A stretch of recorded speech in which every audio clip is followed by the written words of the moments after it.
Taylor Behl, a high school graduate from the small town of Vienna in the state of Virginia, USA, decided to enter Virginia Commonwealth University. This educational institution, located in the state capital of Richmond, was famous for its first-class infrastructure and vibrant nightlife that revolved around the student body. The university, known for its achievements in the field of biotechnology, had about 30,000 students. For Taylor, the university's location was ideal, as it allowed her not to move too far away from her caring mother. Initially, the girl often traveled between the two cities, living for some time in Richmond with close friends of her parents, but later she decided to settle directly on the university campus. On September 5, 2005, Taylor Behl intended to visit one of the local restaurants to have dinner with her friend Ben. After the meal, the student planned to skateboard with him through the city streets at night and then return to campus. That same morning, Taylor met with Ben to borrow his skateboard for a while, intending to return it in the evening. Around 10 in the evening, after meeting her friend, the girl came to the dormitory. However, her roommate was spending time with her boyfriend and asked Taylor not to disturb them. The girl agreed to leave, taking only her car keys, cell phone, and $40 in cash. Her purse was left in the room. Before leaving, the heroine told her roommate that she would return in a couple of hours. Contrary to her promise, Taylor did not appear in the dormitory either at the specified time or even the next day. The girl stopped communicating, did not respond on social networks, behaved very atypically for herself. Attempts to call her turned out to be futile, and all text messages sent through messengers remained unread. On September 7, 2005, the girl's mother went to the police with a statement about her daughter's disappearance. Law enforcement officers treated this without much enthusiasm, believing that the adult girl had just gone out somewhere and would soon return on her own. After all, students disappear almost every day, but in 99% of cases, such stories end with the favorable return of young people. Guys and girls can disappear for several days or more, spending time at parties with friends. A week had passed since Taylor's disappearance, and the police officers had not found out anything. Under pressure from the missing girl's relatives, the officers finally took the case seriously. They checked Taylor's activity on social networks and on her mobile phone, but found that the girl had completely stopped using them. This convinced law enforcement that the family was telling the truth, that something bad had happened to Taylor. Moreover, all the girl's things, including clothes, cosmetics, money, and a purse, were left in the dorm room. Taylor had never been out for long without these things before. In addition, no transfers or payments were recorded on her bank cards, which finally convinced the detectives of the seriousness of the situation. The police turned to the public for help through the media, but unfortunately this did not yield any results. Soon, Taylor's car was found, a white 1997 Ford Escort. It was parked just a few kilometers from the university campus. Law enforcement decided to put the car under surveillance for at least 12 hours, hoping that the likely criminal would return to it. Unfortunately, this did not happen, so the car was sent for examination. Taylor had no idea that her disappearance would become a real nightmare for the police, and especially for her loved ones. At the initial stage of the investigation, the detectives came across the first alarming find. It turned out that license plates stolen 2 months before the girl's disappearance were installed on Taylor's car. This suggested the involvement of a quick-witted and knowledgeable criminal in the case. As it became known, the numbers were registered in the state of Ohio. Investigators found that they belonged to a former resident of that state who had recently moved to Richmond. The owner of the numbers turned out to be a student who had previously reported their theft to the police. His words were confirmed, so suspicions were removed from him. In fact, such a trick was not something extraordinary, because some criminals resort to such tricks in order to confuse the trail and gain extra time. To obtain more information, experts from various fields were involved in the inspection of Taylor's vehicle. However, despite a thorough examination, this did not yield any results. Analyzing the missing girl's social circle, investigators immediately drew attention to a 38-year-old amateur photographer named Ben Fawley, with whom Taylor was friends and met shortly before her disappearance. The man had no alibi for that evening. His testimony was confused and contradictory. He could not clearly explain where exactly he spent the night after Taylor's disappearance. Ben's apartment was of particular interest to detectives. They obtained search warrants for his home, as well as the room on campus that the missing girl shared with her roommate. The man immediately got on the list of suspects because after questioning, investigators concluded that there was an intimate relationship between him and Taylor, and that he was clearly hiding something. During a check of Ben's computer, shocking facts were discovered. It turned out that the man owned several sites where he posted quite specific content. On one of these resources, he published photos of naked and half-naked girls, and all of them were much younger than him. Some of them were minors. There were even pictures of very young children aged 3, 4 years. The missing girl also posed for Ben. Taylor's mother was convinced that the photographer was using her daughter's photos illegally. In addition to these dubious activities, Ben had a criminal history related to stalking and domestic violence. Immediately after the start of the investigation, it was noticed that the man began to hastily delete his sites, probably trying to hide something from the police. He even sent a message to his subscribers about the need for an urgent cleaning. It should be noted that Taylor lived in the early 2000s, when young people were just beginning to actively use the internet. It was all new. Previously, in order to find out something about a person's identity, it was necessary to communicate with them personally or with their immediate environment for a long time. However, the example of Taylor and Ben clearly demonstrated to detectives how easy it is to obtain valuable information about a person from social networks. Studying the girl's digital footprint on the internet, the police paid attention to her profile on the suspect's website. Here, Taylor appeared completely different than in real life. Instead of a self-confident, sociable, and active girl, she seemed a frightened and withdrawn person. Judging by the restrained description in the profile, she was looking for new acquaintances in Richmond, since she had recently moved and did not know many people in this city yet. Investigators managed to find out that Taylor last logged into this site on September 4, 2005, less than a day before her disappearance. That day, the girl actively corresponded with several friends. Basically, these were light, easy conversations with jokes. Already after Taylor disappeared and people began to worry about her, a huge number of messages with words of love and support were sent to her address. Numerous friends of the girl by correspondence sincerely wished that she would return home as soon as possible, safe and sound. They did not even suspect what the heroine of this story really had to go through. Police uncovered the main suspect's dark secrets step by step, and there turned out to be quite a few of them. Having analyzed the history of correspondence over the past few months, the detectives concluded that most of Taylor's online communication consisted of dialogues with Ben. As it turned out, very frank conversations took place between them, from which it followed that the couple had an intimate relationship once, and this happened even before the girl moved to the campus in Richmond. The missing girl's friend reported that after intimacy with Ben, Taylor no longer wanted to maintain an intimate relationship with him, but continued to communicate as a friend. Also, police officers noticed that, after the start of the investigation, Ben began to hastily delete and edit his messages, which only increased their suspicions that the man had something to hide. The relationship between Ben and Taylor also included shooting explicit photos. Even before moving to Richmond, the girl repeatedly visited Ben. For meetings, they chose unusual locations, for example, abandoned old buildings. Of course, this is not the best place for dates, but Ben insisted on such conditions for creating explicit shots. He believed that the gloomy atmosphere was ideal for the embodiment of his ideas, and he considered his work as works of art. In many messages, the name of the couple's favorite place was mentioned, Behl, located on the James River in the very heart of the city. Analyzing the correspondence, the investigators concluded that Taylor herself, despite her young age, took the initiative in the relationship with Ben. At the same time, the police suggested that an adult man still had some influence on the girl, because the age difference was a whole 20 years. Taylor herself, in her messages, called this difference life experience and did not see anything wrong with it. An important role in the investigation was played by Taylor's personal diaries, which the detectives managed to find. These records reflected the typical experiences of a teenager who had already left childhood but had not yet reached full maturity. Here were doubts, fears, anxieties, and thoughts that the girl could not share with anyone. For his part, Ben was known for his attraction to very young girls. All these facts, together with the history of violations of the law, played against him. Of course, Taylor, being a student, did not suspect that Ben was publishing explicit photos in which she posed on the internet.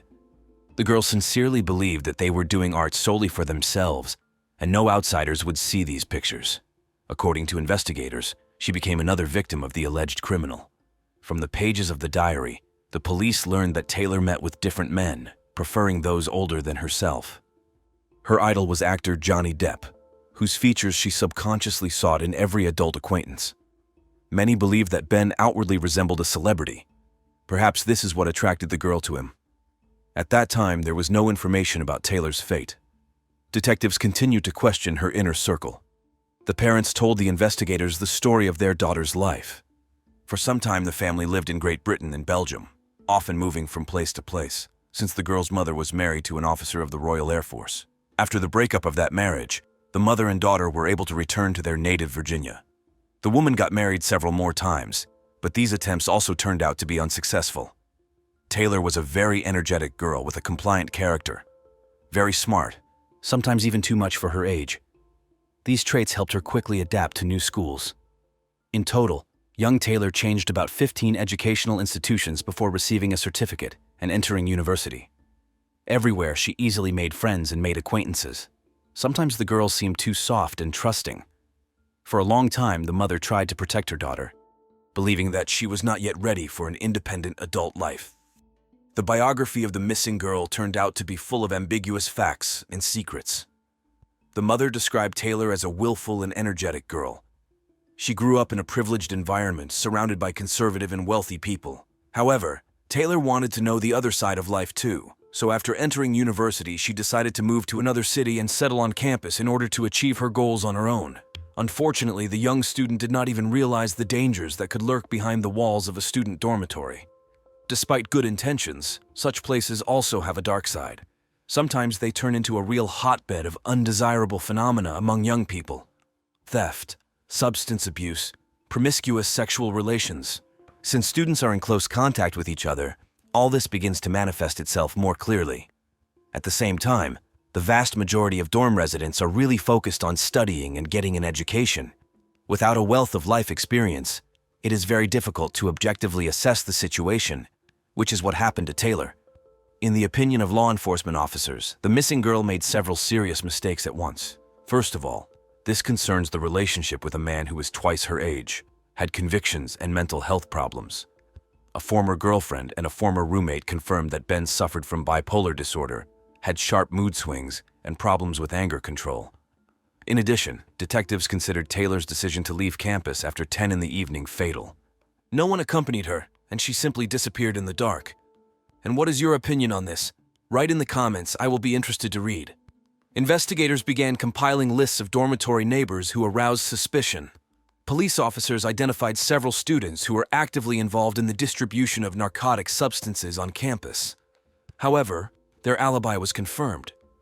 The mother of the missing girl suggested that the attack on Taylor could have been committed by several attackers. However, the most suspicious figure in this story remained 38-year-old Ben Fawley, and detectives continued to closely investigate his identity. The man led a very active life on the internet. He owned several websites on various topics and revealed a lot of information about himself. Ben's subscribers even knew his shoe size, but compared to some of his thematic resources, this data seemed like a trifle. One of the most creepy turned out to be a site where a man published his distorted vision of beauty. He considered it creativity, but to detectives it seemed evidence of serious mental problems. On this resource, Ben combined images of naked bodies of models much younger than him, with images of death, decaying flesh, and gothic motives. He often used real animal bones and skulls in his work. As it turned out, Ben managed to intrigue the 17-year-old student with his gloomy creativity. This is where their relationship began. It became known that before disappearing, Taylor felt lonely. In her notes, the girl admitted that she missed her friends who remained in her hometown. She had close friends and comrades, and in Richmond she had not yet managed to make enough acquaintances. Probably, that's why she communicated with the eccentric Ben. Of course, a passion for creepy images in itself did not make him a kidnapper, rapist, or murderer. But in combination with other facts of the man's biography, it caused more and more serious concerns. Studying Ben's online activity, police noticed that he displayed two completely different personalities. On the one hand, he appeared as a kind, loving, vulnerable, and creative person. On the other hand, numerous ex-girlfriends who posed for his photographs complained about him. Several former passions claimed that Ben was jealous, cruel, aggressive, and dangerous. Some girls even became victims of physical violence at his hands, although these episodes were too insignificant to report to the police. Instead, they simply broke off relations with the man after the first manifestations of aggression. But could an inexperienced 17-year-old student react incorrectly to such behavior and provoke an outburst of anger that led to murder? Suspicions about Ben Fawley grew, but direct evidence was still lacking. Suddenly, on September 23, 2005, a new post appeared on Taylor's social media page. At 11:24 a.m., a message was published in which the girl claimed that she was fine and would soon return to her family. She mentioned some problems that needed to be urgently resolved, but did not go into details. Taylor's page gained considerable popularity after her disappearance and was under the close attention of many people. Therefore, the news of this post instantly spread around the city. However, the police considered the post an attempt at staging, as no one had yet managed to contact Taylor. Law enforcement officers did not believe that this message was written by the girl herself. On the same day that the new post appeared, the main suspect, Ben Fawley, was arrested on charges of creating and storing pornographic materials involving minors. But the man insisted that none of the photographs found in his apartment belonged to him. According to him, these pictures were left by the previous tenant of the dwelling. At this stage of the investigation, the police had not yet charged Ben with official charges of involvement in Taylor's disappearance. In fact, he was not the only suspect in this case, but he certainly turned out to be the most colorful figure on the list. Given the time that had passed, the likelihood that the girl was still alive was extremely low. However, the investigators did not yet have convincing evidence against Fawley. In any case, the trial regarding the obscene photos gave the detectives extra time to work while the suspect was behind bars. Meanwhile, the police came across a strange post by Ben published on September 8th. According to his story, he was attacked that evening. The man even had to file a report about this with the police. In one of his blogs, he described this incident in detail. According to Ben, 3 or 4 attackers attacked him. They immediately put a black bag over his head so he could not see their faces. Fawley got away without serious injuries, but the attackers threw him out of the car somewhere on the outskirts of the city in the morning. They stole $20 from him, a camera and a tripod. The man had to walk to the city for a long time. However, during searches in his house, investigators found several expensive tripods and professional filming equipment at once. Such a variety of equipment looked suspicious because officially Ben did not work anywhere and lived on disability benefits due to bipolar disorder. The main suspect definitely could not afford such expensive purchases while receiving only state payments. Investigators intensified their efforts, trying to gather as much evidence as possible during a search of Fawley's home. They managed to find several boxes with provocative items, from cold weapons, such as a huge machete, to sadomasochistic paraphernalia. Of course, the man claimed that all this was a prop for photo shoots. In addition, a suspicious stain resembling blood was found in Ben's house. Samples were sent for analysis. After the publication in the media of information about the seized items, suspicions about the amateur photographer with eccentric artistic views only intensified. Interestingly, the bloodstain was found on the man's bed spring frame.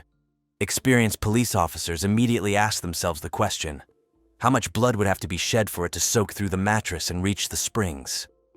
During searches of the area around Fawley's house, several strange items were found in a dumpster, including a necklace and a watch. Clearly not the kind of accessories that people usually just get rid of. The police were also puzzled by the huge machete found in Ben's home. However, according to his statements, it served as a prop for photo shoots. In addition, the machete allegedly helped him make his way through dense thickets on the way to abandoned buildings and chop wood for a fire. In fact, the police had at least one more suspect named Jesse Schultz, whom they also thoroughly checked. It turned out that this was a 22-year-old student whose trail was managed to be found with the help of service dogs. When Taylor's car was found, specially trained dogs were used to search for the alleged criminal's scent traces. In the end, the scent trail led to the house where this young man lived. According to Jesse's confession, he began dating Taylor in August 2005. It was during this period, almost immediately after the girl moved to Richmond, that alarming entries appeared in her diaries. The Schultz family turned out to be the same friends of Taylor's father with whom she lived in the first days after arriving in the city.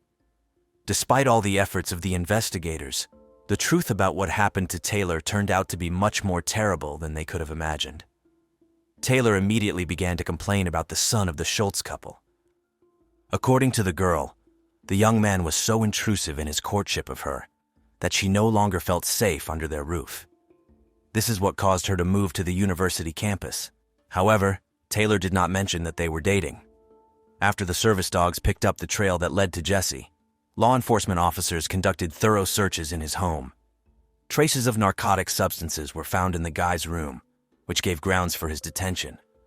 However, no concrete evidence of Jesse's involvement in Taylor's disappearance was found. In addition, he had a reliable alibi, so his name was soon crossed off the list of suspects. On October 5, 2005, investigators spoke with one of the missing girl's friends named Kevin. Despite the fact that they only met 4 times in total, this was enough for Kevin to give the impression of Taylor as an extremely trusting person. In addition, in his opinion, the girl was quite pliable and easily influenced by others. The last time they saw Taylor was the day before her disappearance. At that time, the girl seemed very inspired and excited. On the eve of her 18th birthday, she confessed to Kevin that she was going to do something risky, but did not specify what she meant. The guy suggested that it was about some kind of photo shoot. Already post factum, Kevin found out about Taylor's disappearance. On the same day, he turned to the police to tell about the recent events in the girl's life that he had to witness.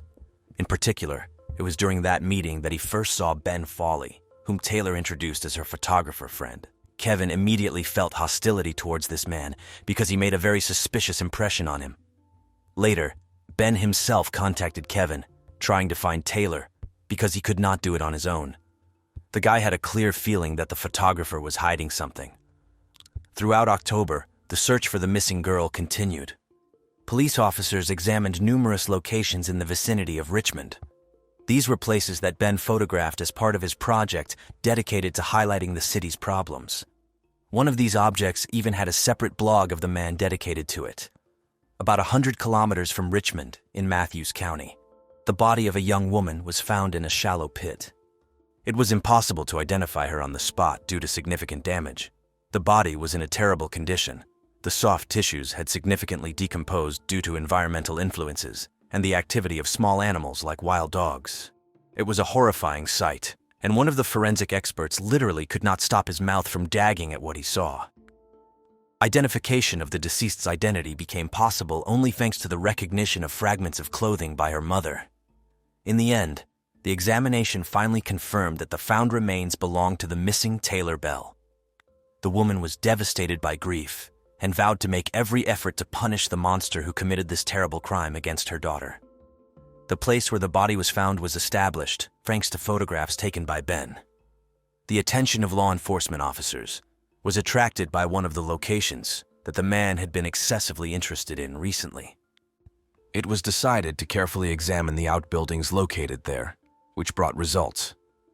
The body of the deceased was found behind one of the barns on private property. Experts found that soil particles from the tires of Taylor's car were identical to soil samples taken near the barn. This indicated that the criminal had transported the body in the girl's car and then drove the car to another location. Most likely, Taylor was attacked almost immediately after she left the campus. It took no more than a few hours before she was dead. Fragments of duct tape were found on the remains of the body, suggesting that the girl was held tied up.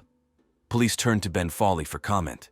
He claimed that the abduction was planned and carried out by his ex-girlfriend with the participation of several beefy young men. He himself was allegedly under the influence of drugs, did not directly participate in this madness, and does not remember anything. However, this testimony sounded extremely unconvincing. After confirmation of the worst fears, Taylor's family was waiting for only one thing: justice. After the discovery of the body, all the attention of the local community was riveted to the person of the eccentric amateur photographer. The fact is that Taylor's remains were found near Chesapeake Bay, in an area that had repeatedly appeared in Ben's photographs. This indicated that for a man, this location had a special, perhaps even sacred meaning. The version of a random coincidence was immediately rejected. because Fawley was the last to see the girl alive on that fatal evening. In addition, he was previously noticed in such a strange activity as collecting car license plates. Creepy details from Ben's past surfaced. In particular, an incident when he attacked his ex-girlfriend with such rage that the poor girl managed to say goodbye to life. After that attack, the defendant even inflicted bodily injuries on himself. The conflict reached such a serious scale that the girl, miraculously saved, was forced to take a restraining order against her ex-boyfriend. An internet investigation revealed a whole series of similar cases of Ben's inappropriate behavior towards his passions. Gradually, the level of aggression in his actions only increased. All these facts formed in the eyes of detectives the image of a mentally unstable man with deviant tendencies who lured young, trusting girls into his networks. On January 17, 2006, Ben Fawley was officially charged with the abduction, rape, and willful murder of Taylor Behl. Unfortunately, due to the extremely poor preservation of the body, forensic experts were never able to accurately determine all the circumstances of the girl's death. This led to the fact that already in February, serious amendments had to be made to the initial charges. At that time, the suspect was already serving a sentence for storing pornographic materials depicting minors.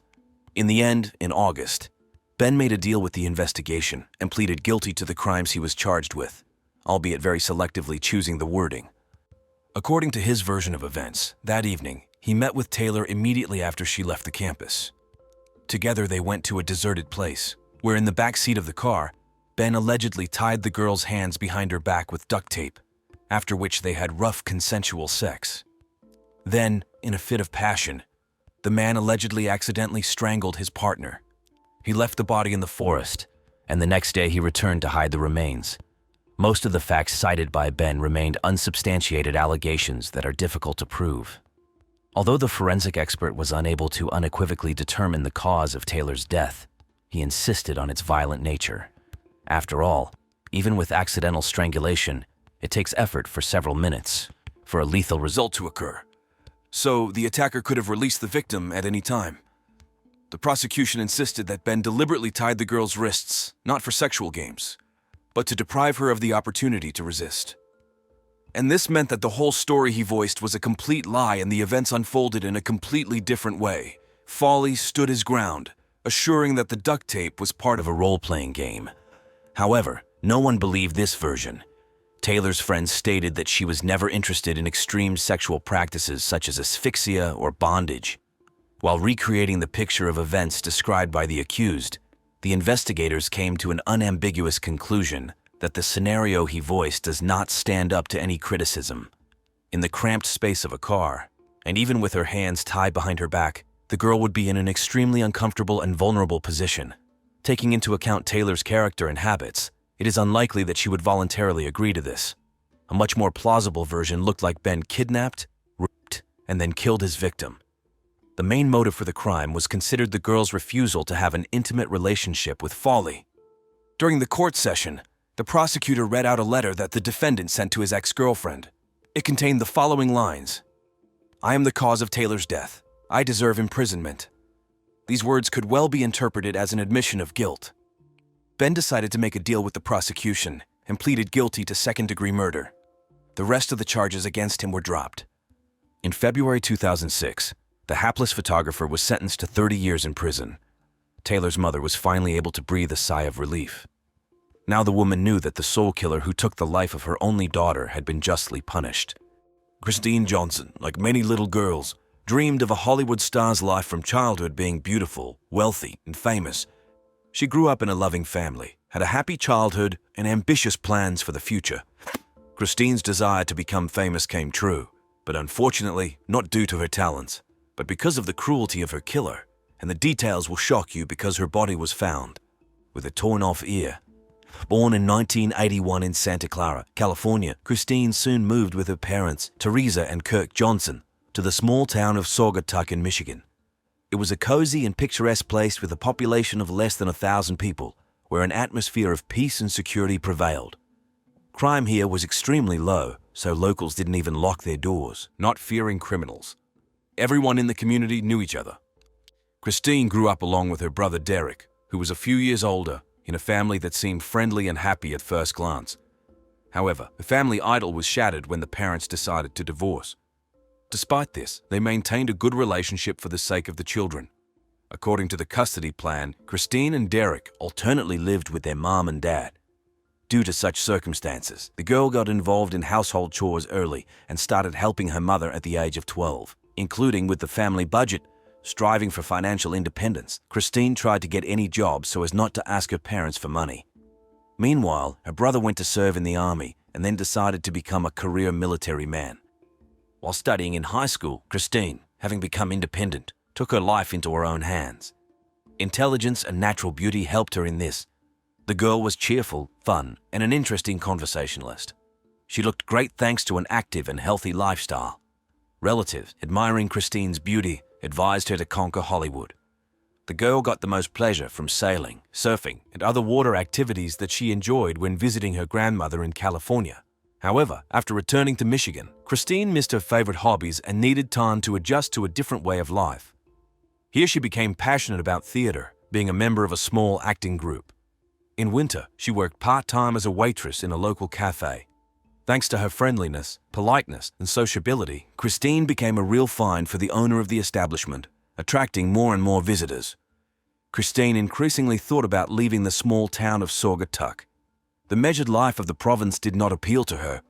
The girl was convinced that she deserved something more than just serving food in a cafe. Christine saw no serious prospects for herself in this town.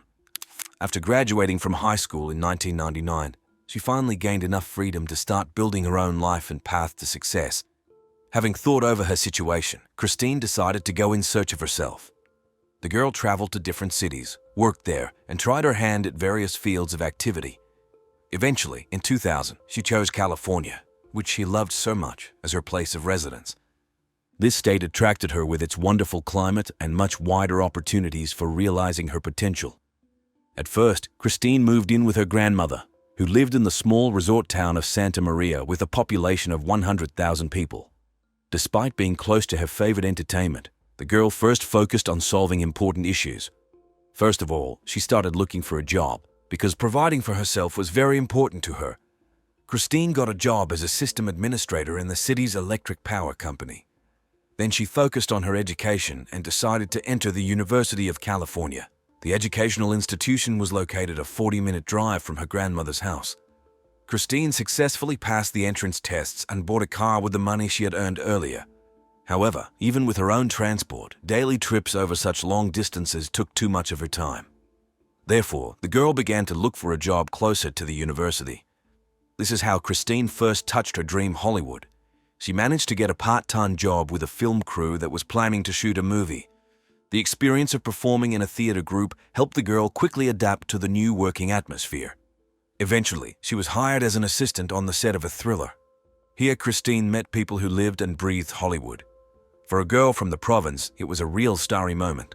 She communicated with world-famous actors and directors and felt incredible happiness.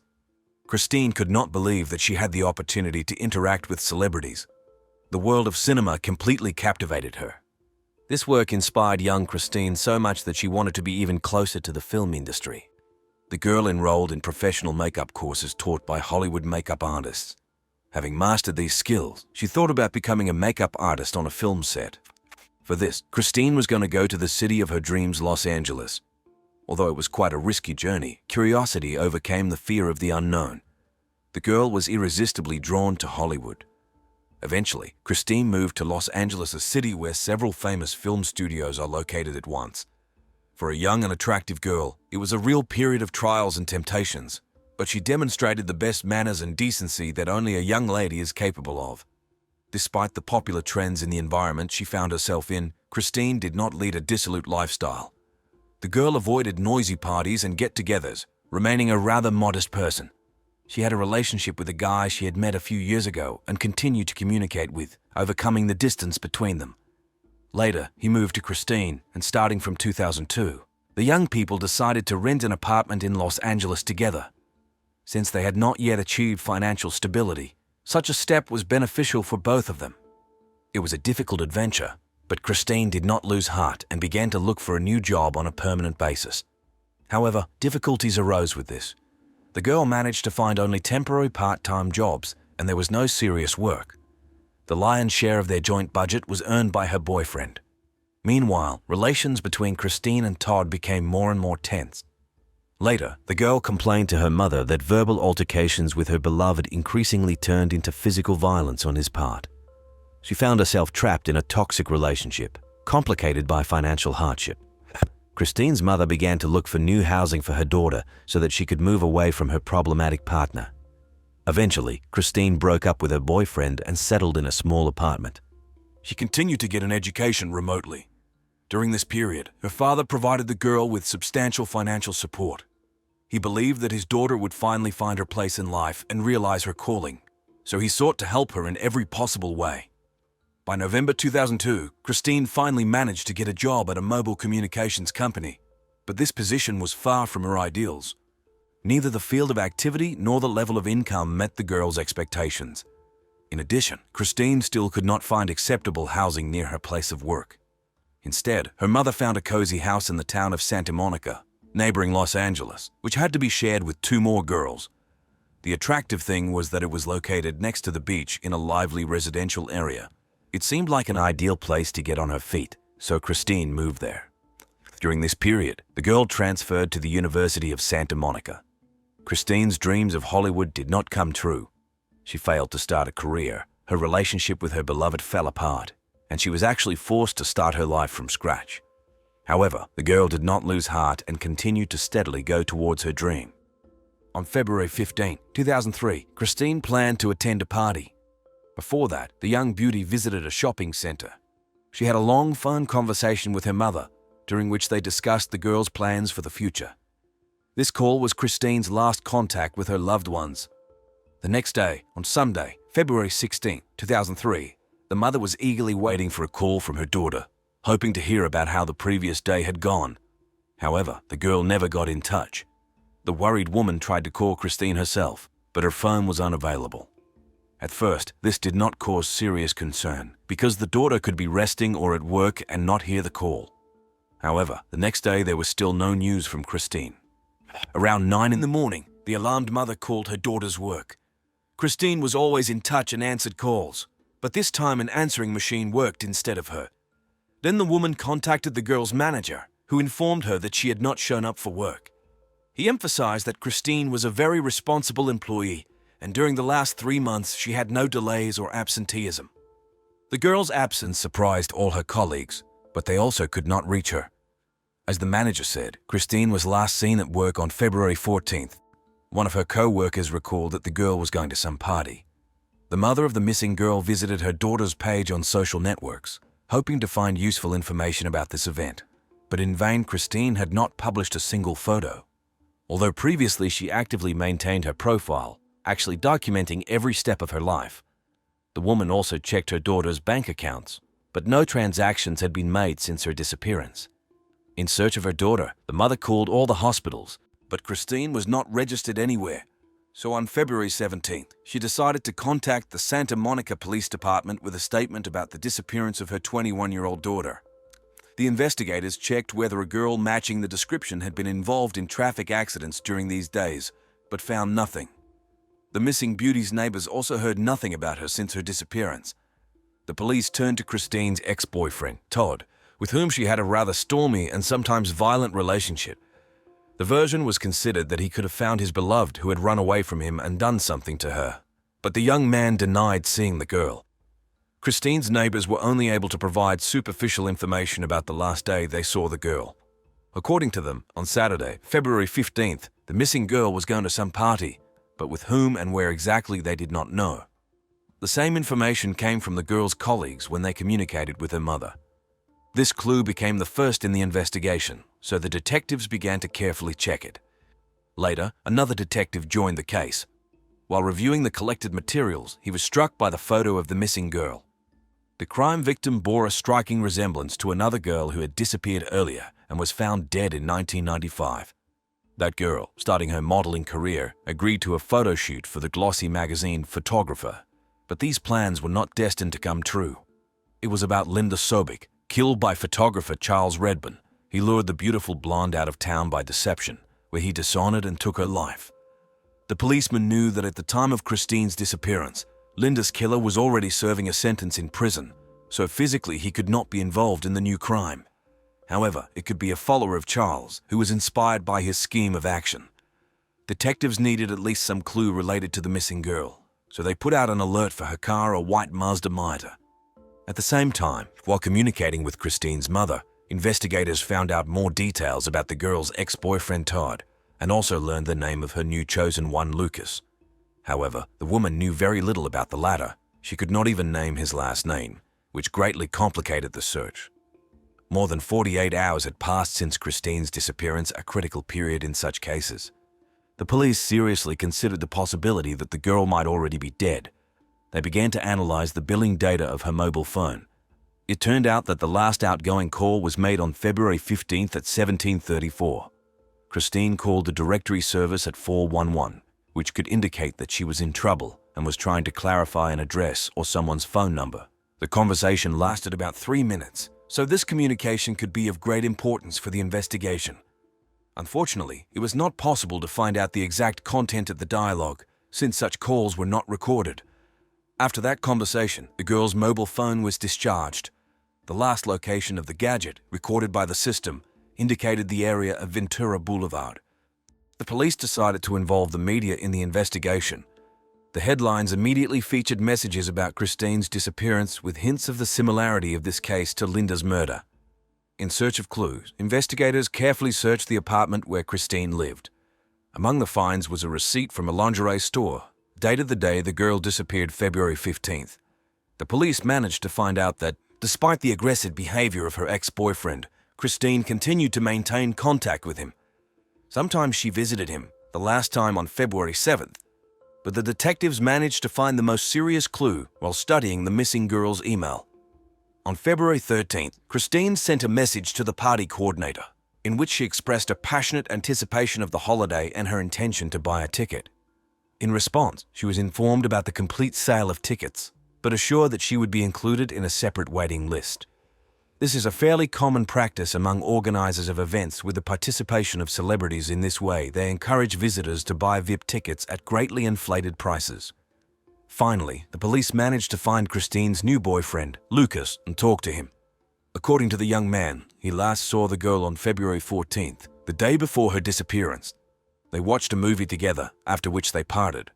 Lucas successfully passed a polygraph test, had a reliable alibi, and did not arouse any suspicion among the investigators. Later, the detectives interrogated Christine's ex-boyfriend Todd, but he also had an alibi, confirmed by several witnesses. It turned out that at the time of the girl's disappearance, Todd was out of town. Among all the versions, the police were most interested in the one that was associated with the party where Christine was heading and from where she never returned. Investigators were convinced that the key to unraveling the girl's disappearance lies here. They contacted the organizers of the event and were shocked by what they heard. It turns out that Christine never bought a ticket and did not show up at the party. But where did the girl go then? To restore the chronology of events on the fateful evening, the police tracked transactions from the missing girl's bank card. This helped to establish all the stores that Christine visited that day. Law enforcement officers carefully reviewed the recordings from video surveillance cameras in these establishments, hoping to identify something extraordinary or stumble upon clues. But this painstaking work took a lot of time. In parallel with the analysis of these data, the police received an alarming call. A woman named Susan Murphy reported a suspicious guy she met at a store. He introduced himself as Victor Thomas, an employee of a film company that conducts casting for a new James Bond movie. The man began to put psychological pressure on Susan, inviting her to the role of Bond's girl and admiring her beauty. He persistently inclined the woman to participate in the casting, but this seemed extremely suspicious to her. Susan barely managed to refuse at the last moment. Fortunately, she went to meet with the stranger accompanied by her husband, a former police officer. Susan's husband personally spoke with Victor, trying to inquire about his true intentions, but the suspect suddenly fled without providing any useful information. Later, Susan decided to check all the data she knew about Victor and found out that he was lying. Victor Thomas had nothing to do with the film industry. Moreover, a person with that name did not exist at all.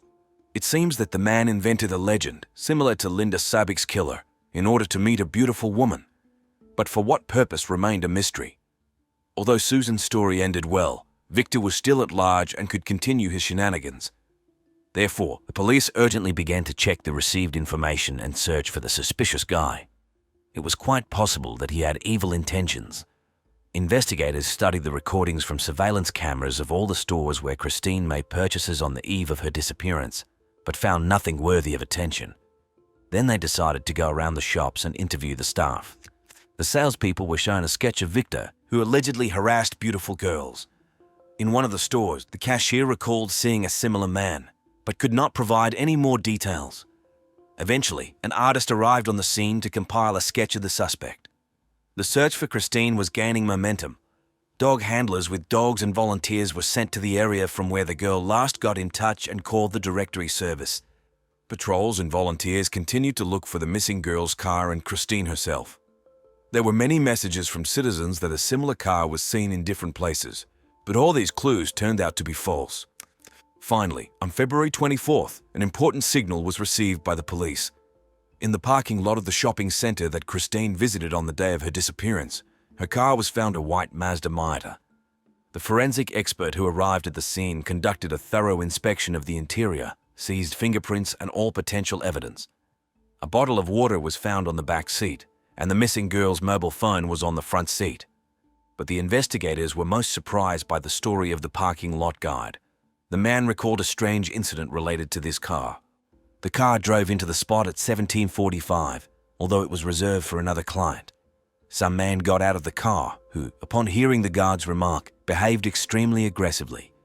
The stranger threw the car keys at the guard and left without any explanation. There was no one in the cabin at that time. Unfortunately, there were no surveillance cameras in the parking lot, so it was not possible to see the driver. Having no clues, the detectives decided to return to the analysis of Christine's purchases on the day of her disappearance. What they found shocked the investigators. On the eve of her disappearance, the girl bought clothes that exactly matched the description provided by Susan. When inviting the woman to the casting, Victor asked her to wear an extremely short black mini skirt, a white blouse, stockings, and shoes. It was these very items that were paid for with Christine's credit card. The police ruled out the possibility of a simple coincidence. It seemed that the girl had fallen for the bait of a fraudster whose true motives remained a mystery. Christine repeated Susan's fate. Only the latter was lucky to have an escort in the form of her husband. Unfortunately, no information about the mysterious Victor could be found, and law enforcement officers were at an impasse. They turned to Christine's roommates again. The girls recalled that the missing woman was indeed going to some kind of casting, but they could not provide any details. During the conversation, they managed to remember that the audition was definitely related to a James Bond movie. According to them, Christine was extremely excited on the eve of the event. The description of her outfit, a blouse and a miniskirt in which she left the house, completely coincided with the officers' fears. Christine was very afraid of being late for the casting scheduled for 17:30. She was wearing the exact revealing clothes that the villain had asked Susan to wear, and possibly Christine herself. Detectives continued to review the surveillance camera footage over and over again, hoping to find Victor. Eventually, they managed to spot the right man in the store where the employees mentioned him. However, the video quality was so low that it was impossible to make out facial features. Still, it was at least some kind of lead. Using eyewitness testimony, investigators were able to compile an approximate portrait of the suspect. By February 26th, a sketch of the main suspect in the disappearance of the young beauty was created. One of the experienced detectives, having familiarized himself with the case materials, recognized Victor Paleologus in it, who had been released on parole very recently, on January 20th, 23. In the past, the man had already been convicted of a sexual crime. Among the episodes of his rich criminal past, there was a case when he lured a woman named Christine Kludgian to his apartment in a similar manner. After inviting her to a supposedly noisy party with celebrities, Victor met the victim in an empty, quiet house. There he began to harass the guest, and when she resisted, he attacked her. The attacker used a rope, strangled Christine with it, and then tried to tie the woman up for violence. But the victim had enough strength to break free, run out of the apartment, and call the neighbors for help. Victor Paleologus used the same scheme, luring victims with promises of casting or invitations to parties. This technique worked flawlessly, especially near the Walk of Fame. Many girls came to Los Angeles in search of fulfilling their Hollywood dream, and villains like Victor took advantage of this. For the first attack on a girl, Paleologos got off with only a suspended sentence. Later, there was an attempt to dishonor Katie DeBiono in 1998. Then he called himself Brian, a movie producer. For this crime, he was punished with a minimum term. There was reason to believe that Victor was also involved in embezzlement of funds in the company where he previously worked. In addition, the police identified many other victims, women whom Paleologos tried to use. However, all the statements of the victims were ignored by law enforcement officers due to lack of evidence. Once Victor broke into the house of his ex-girlfriend.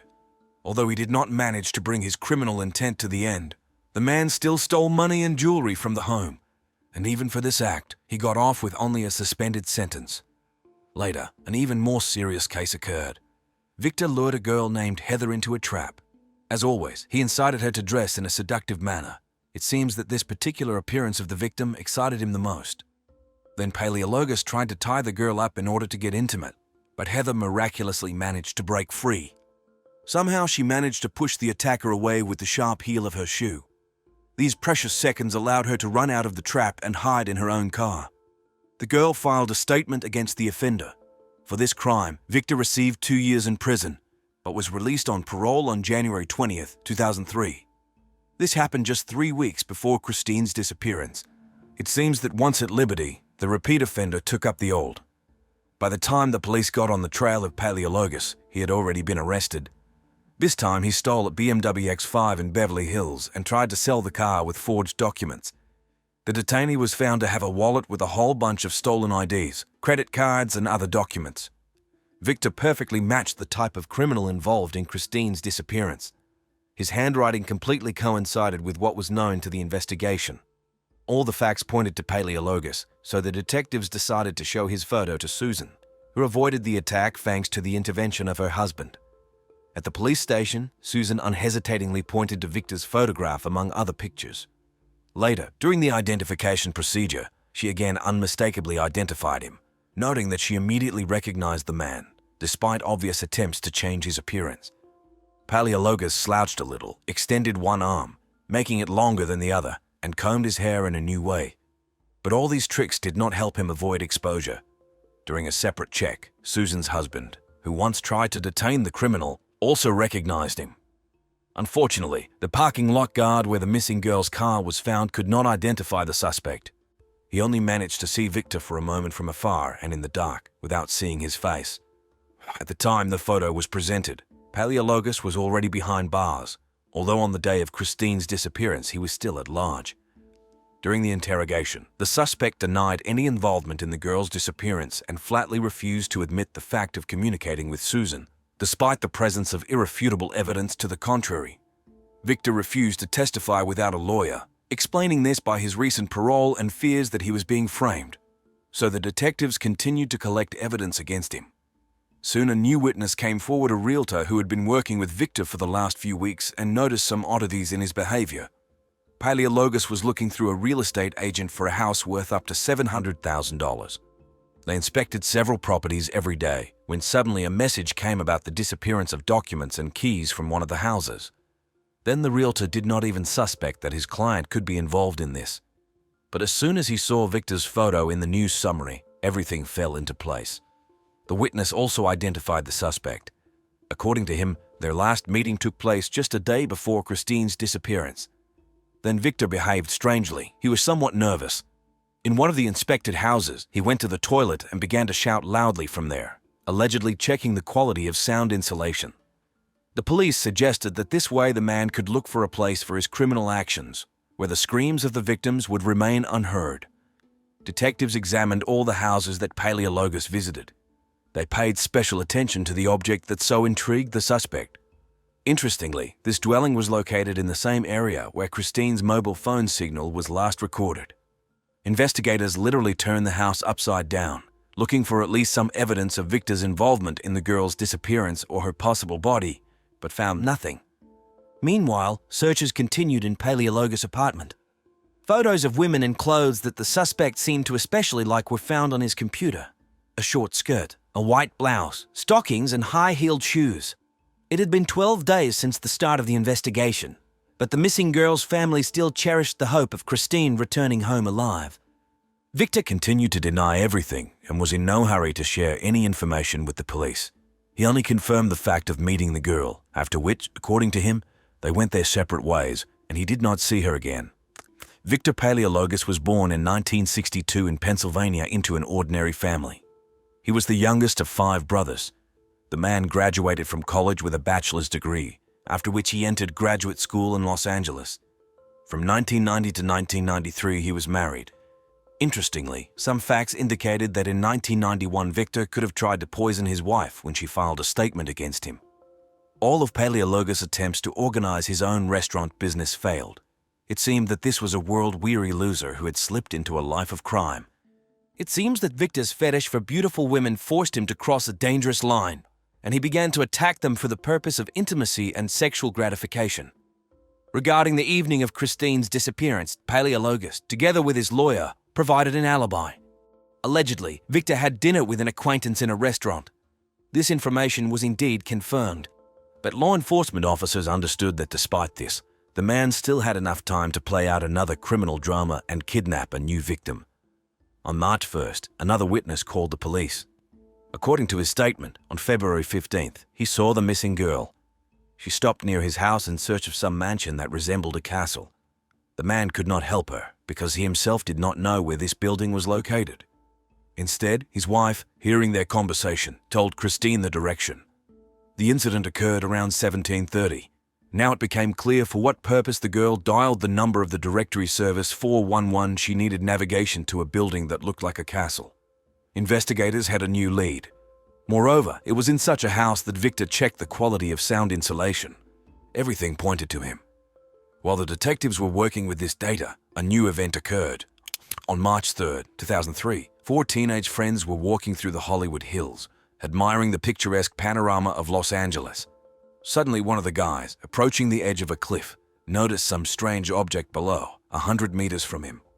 At first, the young men thought it was a mannequin. They tried to go down to take a closer look at the find, but could not overcome the entire distance. However, this was enough to understand that it was a human body. The frightened guys for a long time could not decide what to do next, because none of them took a mobile phone with them.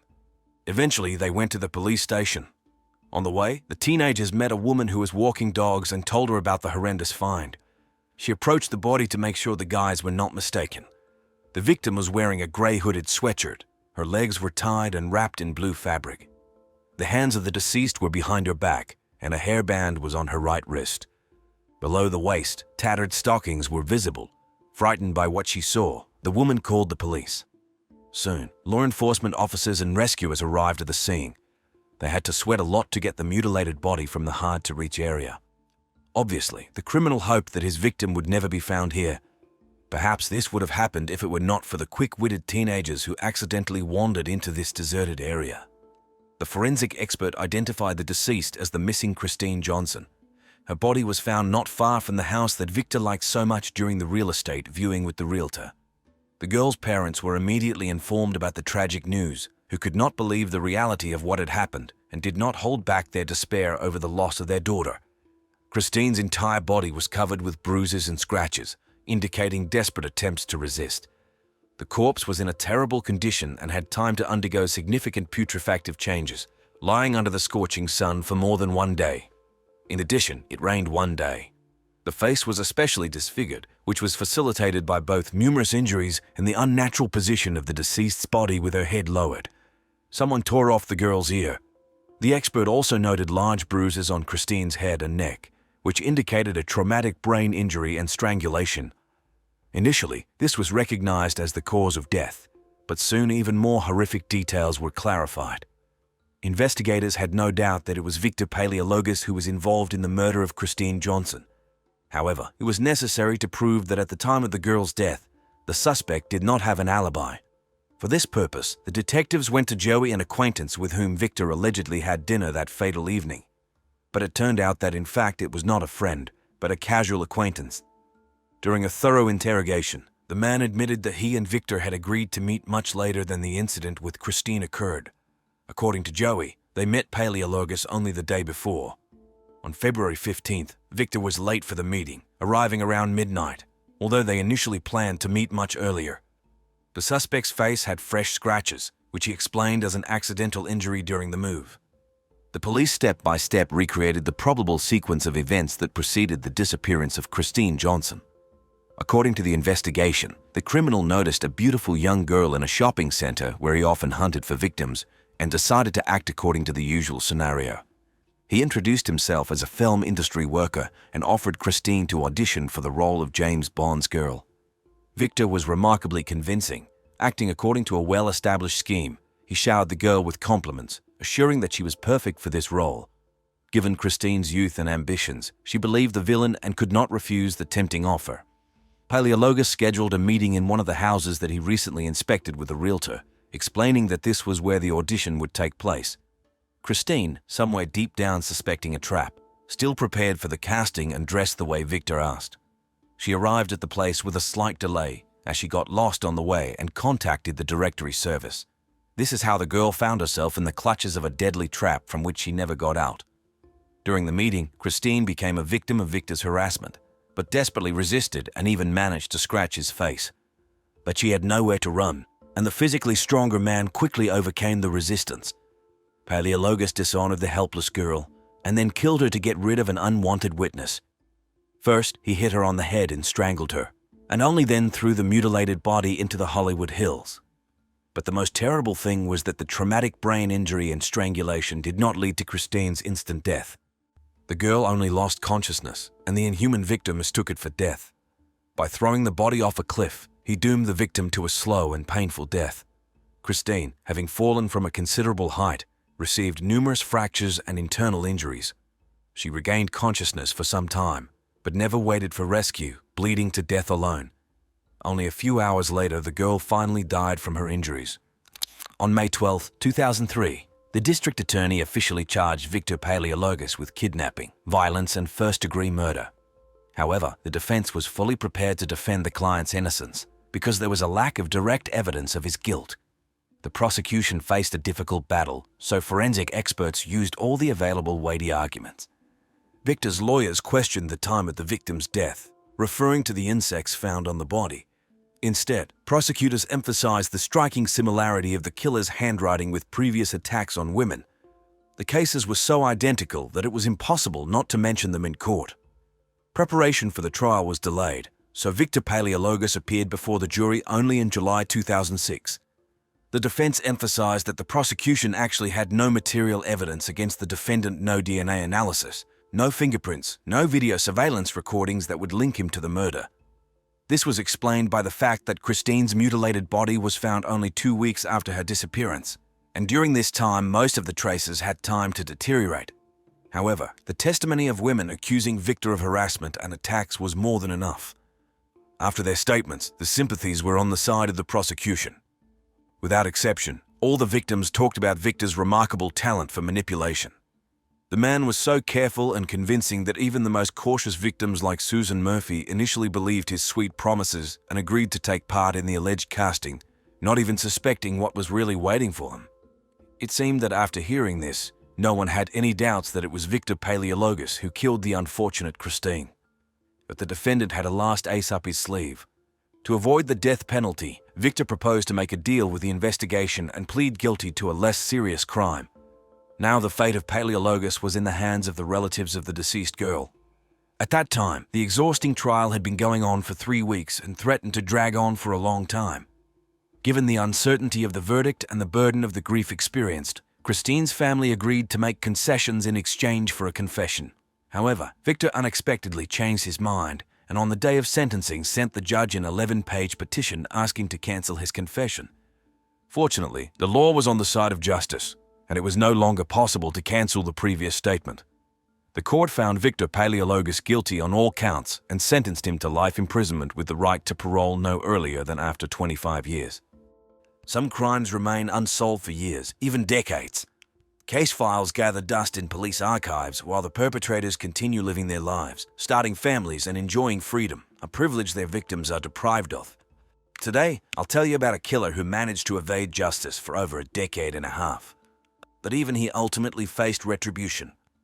Rebecca Good was born on April 28, 1982 in the small town of Melbourne, Kansas, USA, With a population of barely 2,000 people, she was one of 4 daughters in the family. When the children were still very young, their parents decided to divorce. The process proved extremely unpleasant for all family members. The father made every effort to gain custody of his daughters, but the court sided with the mother. Despite the difficulties in separation, all the sisters maintained a relationship with their father. They were very close to each other and always took care of one another. As a teenager, Rebecca enrolled in a community college in Arkansas. To live closer to her place of study, she moved to the largest city of Fayetteville, with a population of around 100,000. Here, the girl pursued her education, worked part-time jobs, and prepared to enter university. Rebecca settled into an apartment with her younger sister Danielle, who was also her best friend. A couple weeks after moving, the sisters returned to their hometown of Melbourne to spend time with family and friends. 22-year-old Rebecca, after visiting with relatives, drove Danielle to her boyfriend's house and then went to see her own boyfriend Casey. At that point, they had been dating for about a year. Casey lived in a trailer located on his parents' property. They all had a wonderful weekend together. And then, little by little, they began getting ready to return to their usual work routines. On the morning of Monday, September 20, 2004, Rebecca drove her boyfriend to his job at a fast food restaurant. After that, the girl was seen buying breakfast. Rebecca stopped by a store where she ordered coffee and a sandwich. She planned to pack her things to head back home, where she and her sister were studying. Returning to her boyfriend's trailer, the girl decided to take a little nap, feeling exhausted after an almost sleepless night. Around noon, Rebecca was supposed to pick up Danielle from her boyfriend's place, but the younger sister waited in vain for the older one. The girl assumed Rebecca's plans had changed, so by evening she made her own way to their parents' house. There she gathered some things for the trip and went to bed. The next morning, Danielle hoped to meet her older sister, but she never returned. The girl called Casey, but he hadn't spent the night at home and knew nothing about his girlfriend's whereabouts. The young man was certain Rebecca was long home by now. Other friends and acquaintances also denied seeing her. Hoping to find out if something had happened to her sister, Danielle called the sheriff's department. She reported that the girl had gone missing a little less than 24 hours ago. The police were immediately interested in what happened. Investigators began working through possible scenarios, gathering information from the reporting party. After talking to her, they decided to speak with the last person who saw Rebecca before she disappeared. The police went to Casey's workplace, the missing girl's boyfriend, since he was the last one to see Rebecca. However, the young man told law enforcement that the night before he had stayed at a friend's house, and in the morning he went straight to work. He knew the girl was supposed to leave with her sister and wasn't expecting her to return. But the detectives were alarmed by Casey's decision, especially considering he had a dog that needed care. The young man couldn't leave it for long, although there was someone on his parents' property to look after the animal.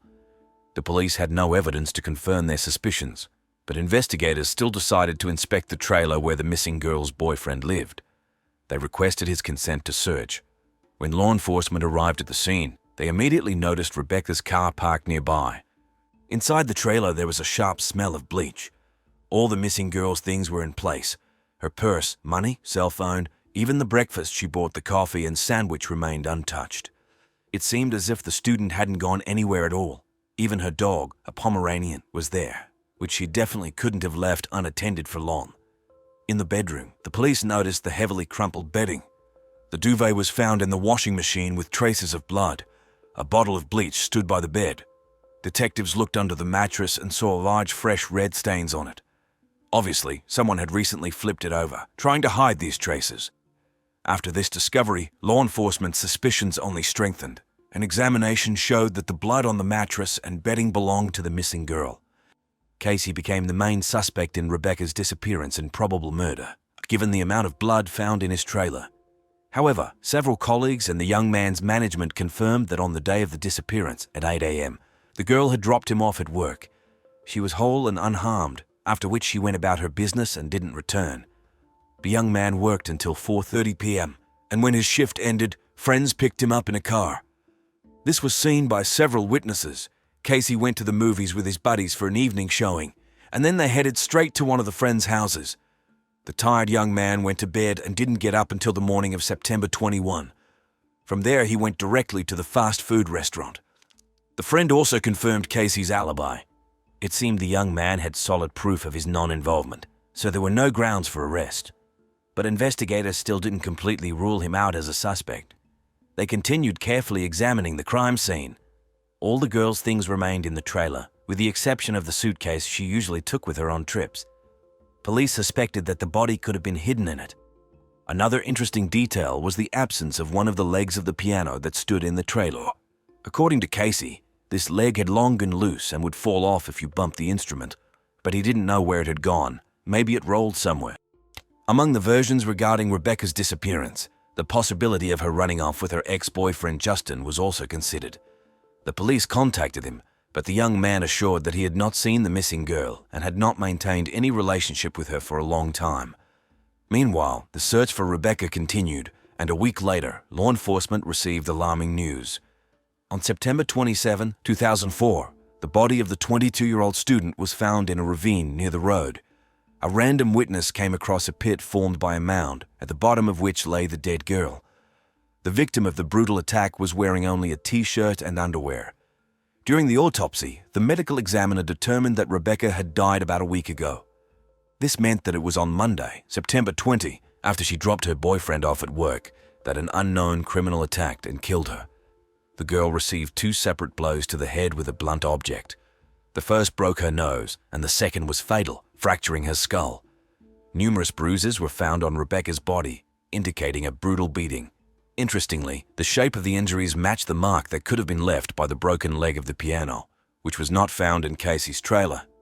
It was considered the murder weapon, but this piece of evidence could not be found next to the body. The medical examiner found no signs of resistance, so the girl apparently did not expect the attack. So the attack on her was committed by someone she knew, or she was attacked from behind. There were also no signs of sexual assault, so that was not the motive for the crime. Among Rebecca's injuries, a fracture of the hyoid bone was recorded, indicating prolonged and forceful strangulation. After the body was discovered, law enforcement again turned their attention to Casey.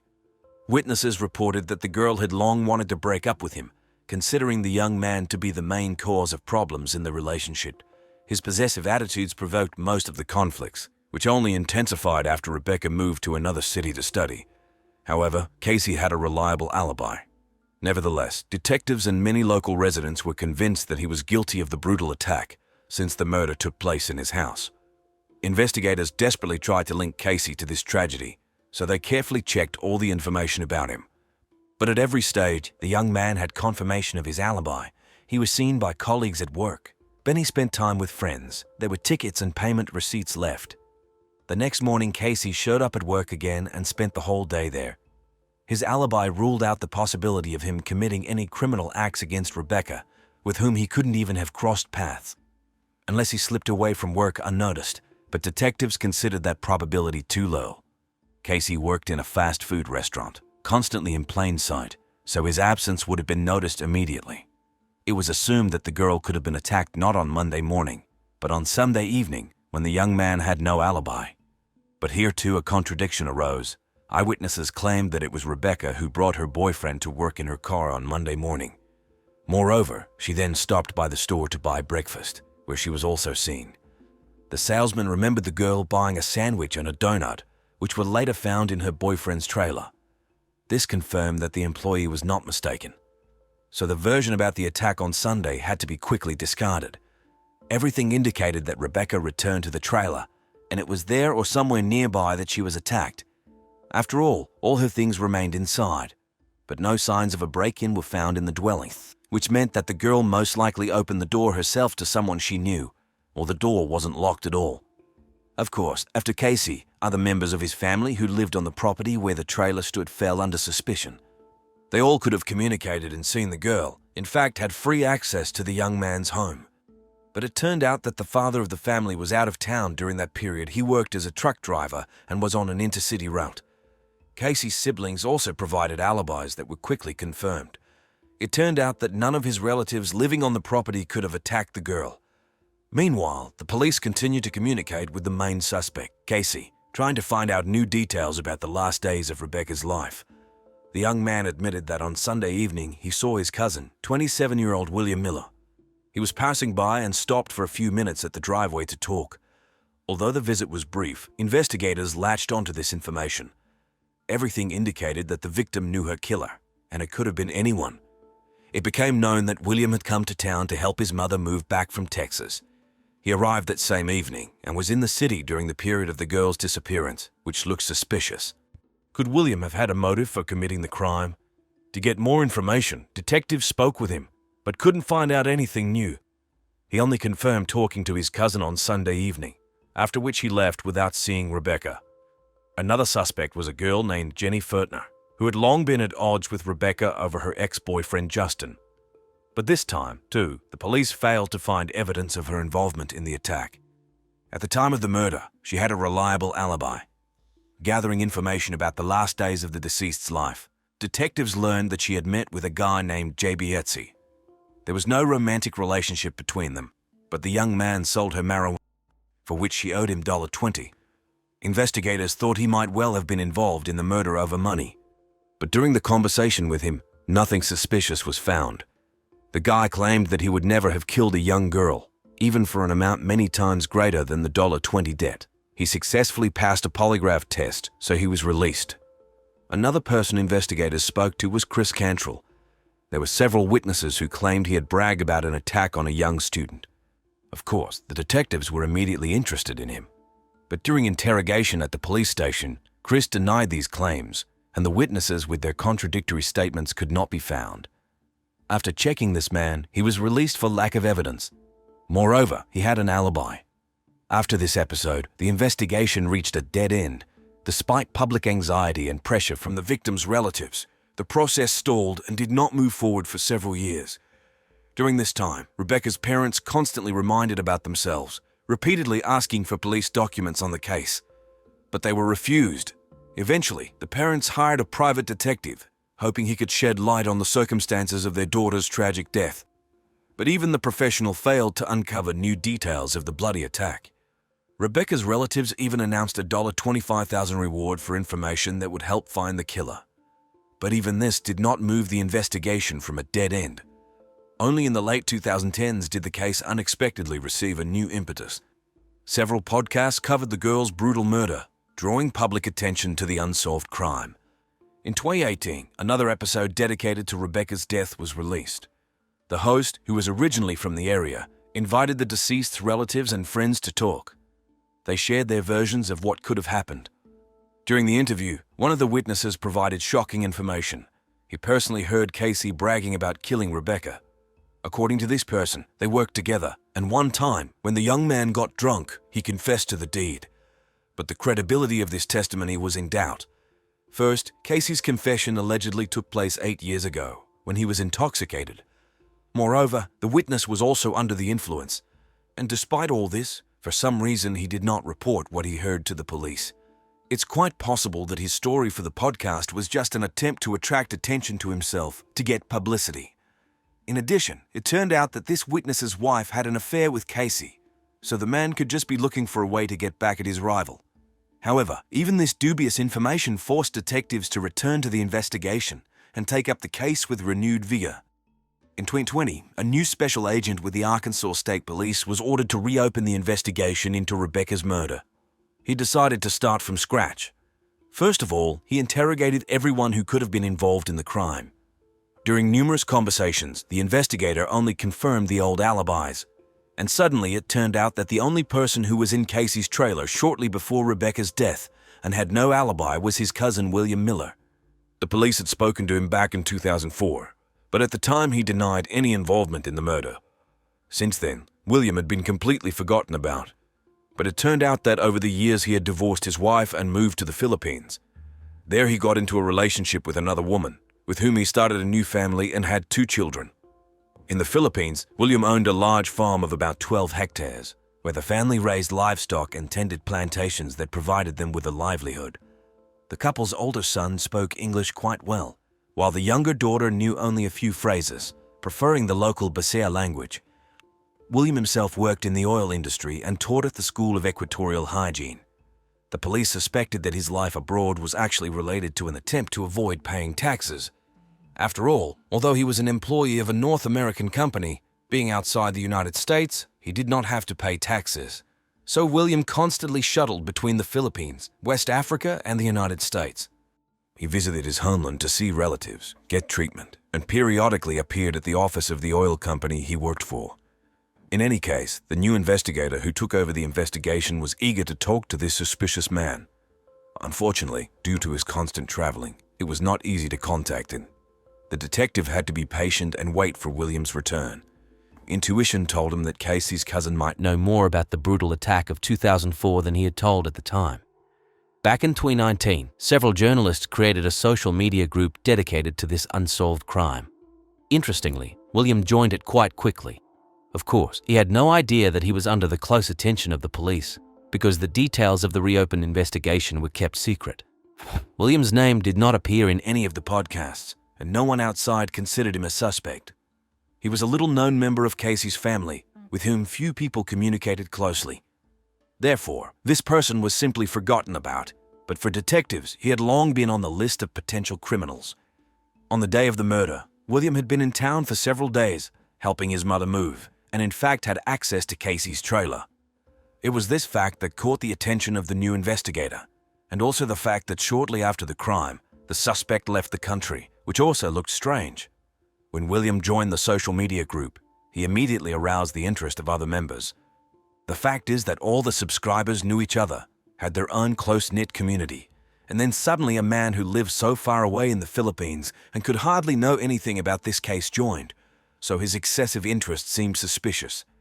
At the same time, William demonstrated a surprisingly good knowledge of the circumstances of the murder, was literally obsessed with this topic, time after time commenting on the details of the student's death, sending newspaper clippings and eyewitness accounts that other group members did not have access to and which had not yet been made public.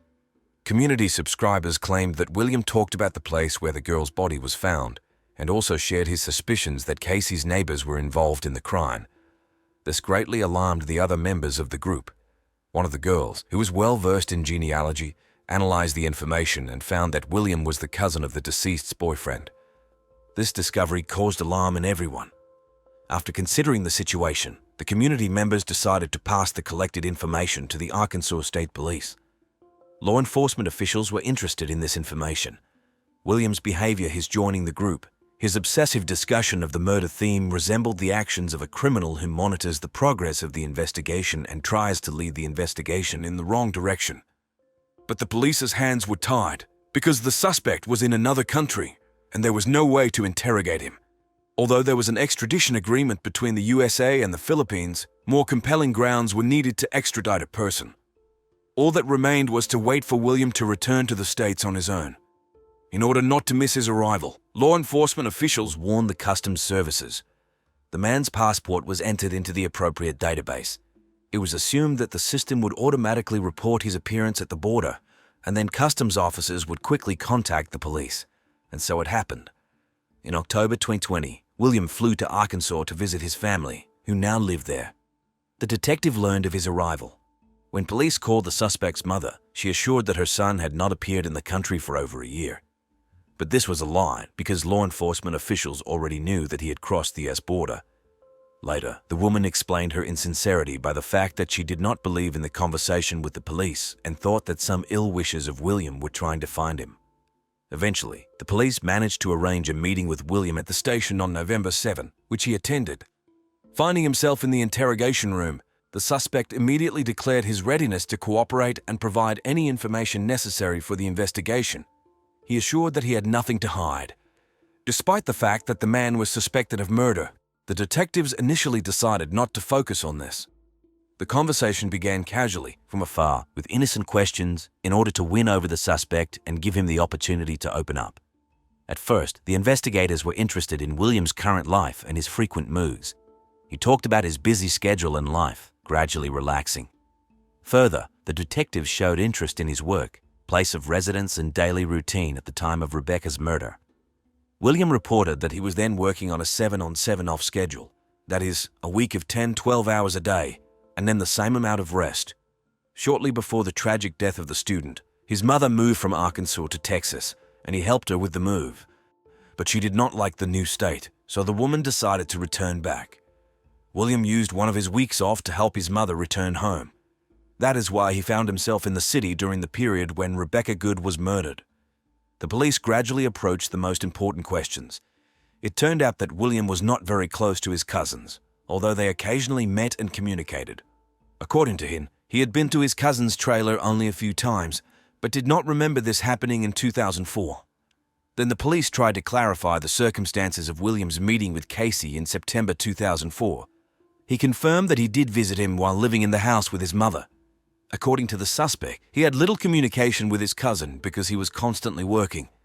William saw him and the girl only in the evening, and it seemed to him as if they had some kind of quarrel. However, this aroused even more suspicion, because the young people's loved ones claimed that they did not quarrel that evening. William said that he had been to his cousin's trailer several times, but did not mention to the police about communicating with him on September 19, the day before Rebecca's death. He kept silent about this until the very end, and the detectives also did not tell him about their awareness. They tried to lead the suspect to a confession. According to William, he arrived in Kansas only on the evening of Sunday, September 19, when it was already getting dark, and stayed with his mother. In the morning, they took his younger brother to school together, and then spent the whole day packing things. On Tuesday, William rented several trucks for the move. It was during this period that police officers who came to search began working around his cousin's trailer. But he never mentioned seeing Casey and Rebecca. After that, the detectives told about their awareness of the communication between Casey and William on September 19, 2004. However, the suspect began to deny that he did not remember exactly and suggested that this meeting took place at a different time. The detectives continued to maintain a relaxed atmosphere and asked the man to provide DNA samples. He immediately refused, explaining that his DNA could have remained on the furniture items during his cousin's visit. The detectives explained to William that they would compare the DNA not with samples from the furniture, but with specific physical evidence from the crime scene. But they still could not convince him. In fact, no DNA of the killer was found at the crime scene, so the detectives just wanted to check his reaction. At the same time, the suspect agreed to take a polygraph test. Before the test began, he was clearly nervous. William claimed that he was taking medications that affected his blood pressure, so he was afraid of the low accuracy of the results. However, in reality, such problems do not affect the effectiveness of the test, which he was informed about. The polygraph examiner managed to calm the suspect down, but this did not help him successfully pass the test. William failed the polygraph, which automatically increased the police's suspicions. The interrogation continued. The investigators were determined to break the suspect. To do this, they used the same tactic that they used on Casey in the first year after the girl's murder.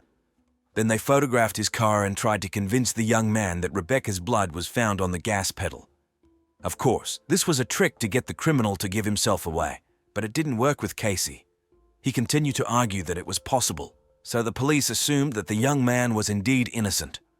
To pull the same thing on William, they had to track down and photograph his old pickup truck, which he owned at the time of the crime. When the police played the same trick, informing him that Rebecca's blood was found on the pedal of his car, it worked. The man suddenly began to stutter, get confused in his testimony. He was even more nervous, and his story instantly changed. As soon as the suspect believed that Rebecca's blood was found in his old car, he said that on the day of the crime he saw an unknown young man. He arrived in a white car, which he left near the back porch of the house. William saw the suspicious man quickly disappear from the scene alone, and he thought that his cousin's trailer had been robbed. When he ran inside to make sure of this, he saw not the consequences of a robbery, but blood on the bedding. In his opinion, Rebecca was attacked and kidnapped, and then probably killed. Of course, the detectives could not believe it, because according to his confession, the criminal acted alone. Moreover, there was no reason to hide this information for 16 years. When he was exposed in a lie, William stated that he was ready to confess. According to him, on Monday morning he went hunting in the woods behind his grandfather's house. He knocked on the trailer where Rebecca was and asked to use the phone. Suspecting nothing, the girl let him in. However, this was a trick because he wanted to hunt for more interesting prey Rebecca. He was very nervous, so he accidentally touched the piano, and its leg broke off and fell. Then he grabbed the girl and beat her half to death, and then strangled her with golf clubs to make sure she was dead. After the massacre, he packed the body in a suitcase. He cleaned up the crime scene, collected the bloody bedding, sent some of it to the laundry. He turned the mattress over, took the body out in his pickup truck and threw it into a ravine. Moreover, on the way, he drove past the police station, not even afraid that he might be noticed or accidentally stopped. On the way back, he got rid of the piano leg and suitcase, indicating the place. The criminal just continued to live as if nothing had happened. He returned home in such a way that his mother did not even notice her son's absence while packing things. Then they made the move as planned. The motives for the brutal murder of Rebecca remained a mystery. William categorically denied any intentions to abuse the girl. Valuables were also not stolen from the crime scene. The suspect claimed that it was a spontaneous attack of aggression that got out of control. According to him, Rebecca did not provoke or offend him in any way, so there were no obvious reasons for the attack. William just wanted to shed someone else's blood. For a long time, the police were puzzled by one question. Why did William, having arrived in the Philippines and learning from his mother about the officer's call, not run away, but agreed to meet with the detectives? The man admitted that for many years he had been lying to everyone about this incident in order to make sure of his inviolability. He was absolutely sure that his involvement in the crime could not be proven. Therefore, without any hesitation, William appeared at the police station, hoping to finally remove all suspicions from himself and live carefree on. When the suspect was finally exposed, the investigators decided to use another cunning trick. The criminal acted too confidently, methodically, and accurately. There was a suspicion that William might have other crimes behind him. The detectives hinted to him that they were aware of his involvement in a number of other murders. Surprisingly, this tactic worked. As it turned out, this seemingly ordinary family man and father was a real serial killer. According to William himself, he took the life of his first victim at the age of 20. Since then, the man had constantly stalked pretty blonde girls, whom he brutally beat and strangled to death. Police officers unfolded a map of the area in front of the suspect.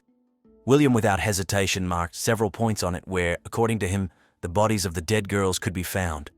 In total, he indicated 6 burial sites of the victims. 4 of them, according to the killer, were girls of easy virtue, and 2 were random passers by whom he chose for no apparent reason.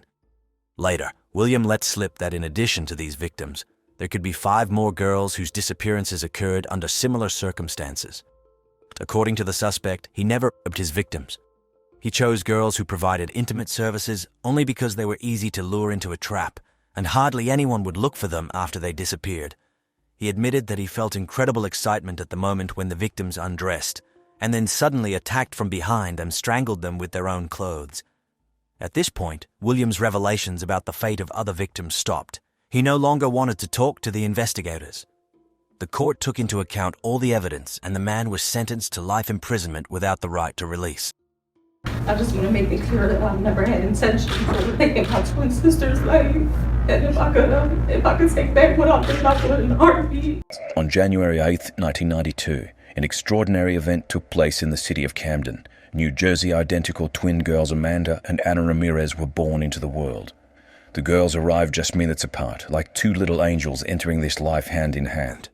From their very first days, the sisters shared a special bond that only grew stronger over the years. The girls' parents, immigrants from Puerto Rico, had built a large, loving family in pursuit of a better life. Despite the hardships they faced on their journey to the American dream, they managed to keep their home warm and united. Amanda and Anna grew up surrounded by older siblings, with younger sisters arriving later. Yet the twins stood out from the rest with their uncanny resemblance and inseparable bond. From a very young age, the sisters were like 2 peas in a pod. They adored dressing alike, playing with identical toys, and spending every waking moment together. It seemed Amanda and Anna understood each other without words, sensing the other's moods and emotions. Even childhood squabbles were quickly forgotten as they became best friends again. I've seen photos of Amanda and Anna as children, and I must say their likeness is simply astonishing. It must have been challenging even for their parents to tell them apart at times. That closeness between sisters is unique, but it also had the potential to cause issues down the road. Watching Amanda and Anna during those years, one could only marvel at the strength of their connection. They were like 2 shoots of the same tree, reaching for each other, drawing strength and inspiration. Their parents and family took immense pride in their special girls and rejoiced that in this big, often harsh world, they had each other. Little did anyone know then what trials lay ahead and how their unique bond would impact the course of events. But in those carefree childhood days, everything seemed so simple and bright, with so many uncharted paths still to explore. The birth of twins is always something special, but Amanda and Anna's story is truly one of a kind. Their loving, close-knit upbringing built a strong foundation for their future lives. However, as we know, life often throws unexpected curveballs, and this case is a prime example of how even the strongest bonds can be tested by fate. From the very first days, Amanda and Anna's parents noticed their daughter's incredible bond that seemed to have formed in the womb itself. They recounted how in those early months, the sisters would even sleep in the same crib as though unable to be apart. This special connection only intensified over the years, forging Amanda and Anna into a true team. They did everything together, practically joined at the hip, unwaveringly following each other's every move. Observing them, I couldn't help but ponder just how powerful a twin bond can become and how it shapes their lives. The girl's mother, Mrs. Ramirez, warmly recalled how she nurtured the friendship between her daughters, wanting Amanda and Anna to forever remain each other's pillars, and the sisters did not disappoint. They learned to walk together, started preschool and school together, shared their most intimate secrets. It seemed nothing in this world could break their mighty sisterly union that only tempered with time. As a detective, I often encounter cases where close bonds between people become a trial for themselves and those around them. So Amanda and Anna's story piqued my interest, not just professionally, but also in understanding human nature. The parents shared that the twins had their own secret language for communicating with each other. At times, it was as if they could read each other's minds, anticipating the other's actions and desires. It was something unfathomable, like a telepathic link that existed only between the two of them. Even at school, teachers marveled at how Amanda and Anna could seamlessly complete each other's answers as one singular entity. This extraordinary sisterly bond inspired awe, but also raised concerns. Would it hinder their individual growth? Could the girls find their place in life alone, without their counterparts' constant presence? These were the questions that nagged not just the parents, but me as well as I delved into the details of this incredible story. Yet in childhood, it all seemed so idyllic. Amanda and Anna were blissfully happy together, and it appeared it would always be that way. They shared their most private dreams, supported each other's pursuits, rejoiced in successes and consoled failures. The sisters were two halves of a whole, unable to envision life without the other. Amanda and Anna grew up in an atmosphere of love, support, and unity. The large Ramirez family did everything in their power to provide the girls with a joyful, carefree childhood. The sisters played together, got into mischief together, attended family celebrations side by side. They adored dressing up in matching dresses and fooling those around them by pretending to be each other. Their parents smiled recounting those moments when even they couldn't tell their own daughters apart. It was a true test for everyone, but also a source of laughter and delight in the Ramirez household. At school, the twin sisters stuck together too. They excelled equally in nearly every subject, often doing each other's homework assignments. Yet teachers didn't scold Amanda and Anna too harshly for such antics, as the sisters demonstrated excellent grades and behavior. According to their school friends, Amanda and Anna operated as a team, always ready to help one another out. Even during tests, the sisters managed to discreetly pass notes with answers. It was something incredible, as if they could read each other's minds. The twins grew into kind-hearted, good-natured, and joyful young women. They easily connected with people and lit up any group. Amanda and Anna dreamed of becoming nurses to help the sick and ailing. And though their family lacked the funds for both daughters' education, their parents vowed to do whatever it took to make their girls' dreams come true. With tears in her eyes, Mrs. Ramirez recounted how she and her husband worked tirelessly to give Amanda and Anna the chance to attend college. It was their shared dream, and they were willing to make any sacrifice for their children's happiness. Amanda and Anna's classmates and friends always remarked on their kindness, sincerity, and willingness to lend a hand. The girls were the true jewels of school life, ever smiling, welcoming, and open to connection. They enthusiastically participated in all kinds of events, from charity fairs to school plays. It seemed nothing could cast a shadow over their happy childhood and carefree adolescence. Yet life brings not just joys and triumphs, but obstacles too that must be overcome. For Amanda and Anna, the trial came in the form of their father's illness. Mr. Ramirez fell gravely sick, leaving the family in dire straits. But even in those dark times, the sisters never lost hope, supporting each other every step. They banded together even tighter, striving to help their mother and ease their father's suffering. This period became a true test of their spiritual fortitude and sisterly bonds' resilience. But that carefree childhood passed quickly, and the sisters had to grow up. Anna was the first to marry her beloved Louis and give birth to 3 wonderful children. She became a doting mother who spared no effort for her little ones. At the same time, Anna completed nursing courses and began working as a licensed nurse. Patients and colleagues adored Anna for her kindness, warmth, and willingness to help at a moment's notice. As her co-workers recounted, Anna was a true angel in the hospital, always smiling, compassionate, and tireless. She had a knack for lifting every patient's spirits, finding the right words of solace and support. Anna worked hard to secure a bright future for her kids. Yet despite her busyness, she always made time for her large family, especially her beloved sister Amanda.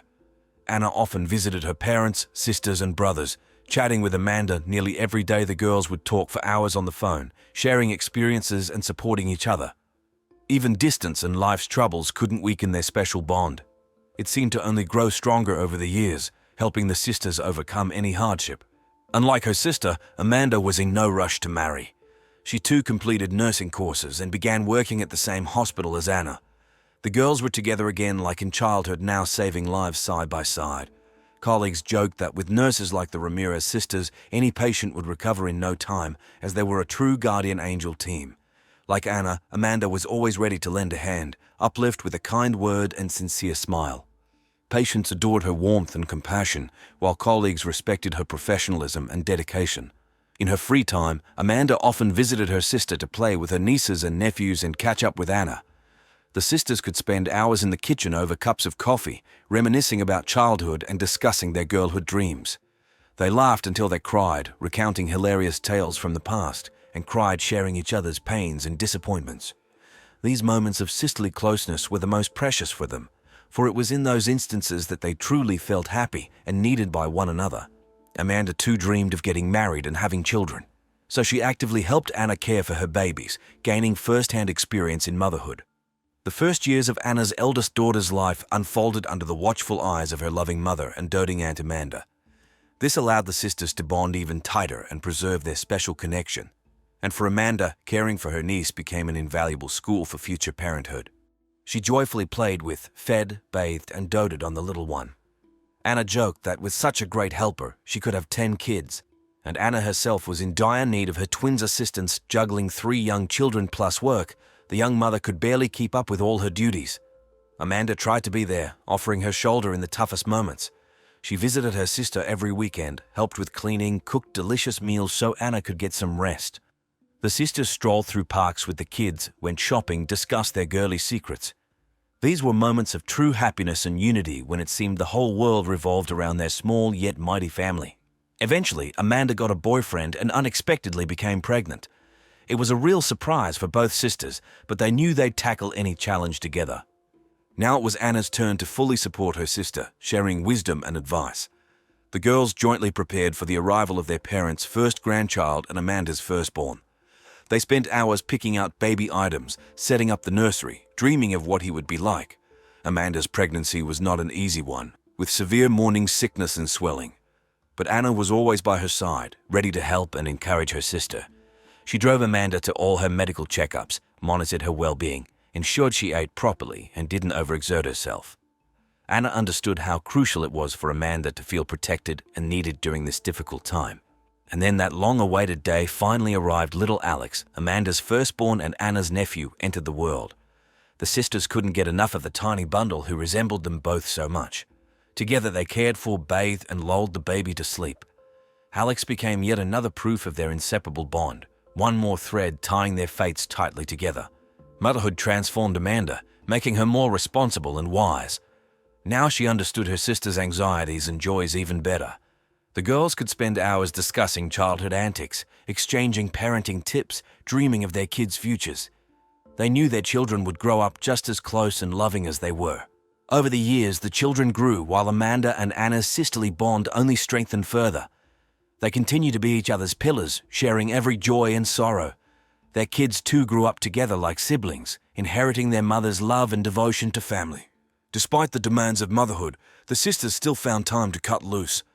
Amanda and Anna loved partying and living it up with friends. They often hit the clubs together, dancing until dawn. Among their crew, the twins radiated wild energy, positivity, and some magical aura of unity.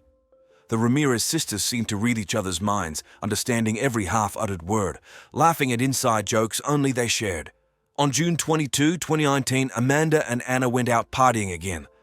At that point, they were 27, with Anna raising 3 young kids, while Amanda had recently given birth to her first daughter and was battling postpartum depression. But despite the exhaustion and responsibilities, the sisters decided to let loose and dance like old times. The girls first had fun at a club with friends. Around midnight, the group headed to their cousin's place.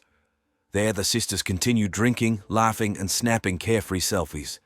In one photo posted to social media around 5 a.m., the beaming twins posed with drinks in hand, the caption reading they were feeling those positive vibrations. Little did anyone know then that this picture would become the sisters' final living image. As the detective who investigated this case, I understand how precious every moment spent with loved ones truly is. That photo became a symbol of just how fragile human life can be and how crucial it is to savor every instant while we can. In that snapshot, Amanda and Anna look carefree and joyful, blissfully unaware of the tragedy looming just ahead. Around 5:30 a.m., tragedy struck. It was at that moment that Anna suffered a deep stab wound to her chest and collapsed bleeding onto the sidewalk outside her cousin's home. The police received a frantic 911 call around 5:40 a.m. from Amanda. The terrified woman pleaded for help, screaming that her sister was injured and bleeding profusely. Before medics and cops arrived, Anna was still breathing but soon lost consciousness from the trauma and blood loss.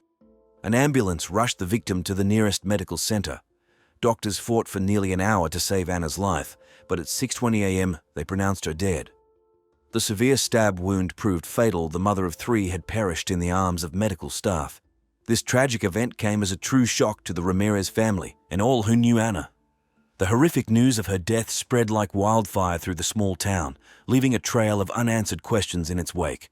No one could believe that this joyful, loving woman had left this world so young under such mysterious circumstances. For Amanda, losing her sister was the hardest blow of all. In an instant, she lost her closest kin whom she'd walked through life side by side with. The pain of this loss was unbearable, the realization that Anna was gone for good seeming like a waking nightmare to escape from.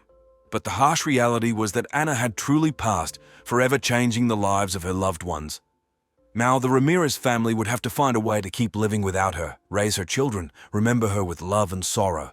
And Amanda would have to grow accustomed to never being able to hug her sister, seek her advice, or simply sit in silent sisterly company again.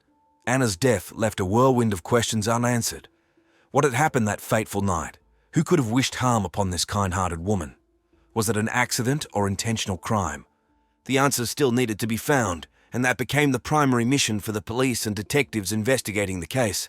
But whatever the official findings, for Anna's loved ones, she would forever remain a loving daughter, sister, mother, and friend. Her bright spirit would live on in their hearts, her memory providing warmth in the darkest hours. The shocking news of Anna's death left the entire Ramirez family stunned. No one could believe that some madman had inflicted a fatal wound upon the young mother in the middle of the street. After all, Anna was a kind, compassionate girl with no enemies or ill wishes, no run-ins with the law. So who could have dealt with a nurse so brutally? A blind coincidence or someone from her inner circle? Amanda's behavior immediately raised many questions for the police. Her clothing was covered in stains of her dead sister's blood, while her hands bore fresh cuts characteristic of a struggle over a knife. Moreover, neighbors claimed to have heard a loud argument between the sisters, but no male voices. These details compelled investigators to pay special attention to Amanda and her possible involvement in the tragedy. At first, Amanda refused to let the officers into her cousin's apartment, insisting she had just accidentally cut herself. But the bloody footprints on the floor and blood-stained kitchen knife in the sink made detectives suspect a complex case of family violence. The woman was taken in for questioning, where she would have to explain her behavior and recount everything that happened that fateful night. During interrogation, Amanda acted strangely and ambiguously. She oscillated between crying and pleading for belief in her innocence, then abruptly shutting down and refusing to answer questions. She claimed not to remember many details due to alcohol intoxication, that she and her sister had argued over something trivial, followed by a blackout. Such testimony only strengthened investigators' suspicions about Amanda's role in the murder. Other party guests confirmed the sisters had indeed quarreled before Anna stormed out alone. But no one could say precisely what happened next and how she sustained her fatal injury. Forensics showed the knife used to kill the woman belonged to the owners of the apartment where the party took place.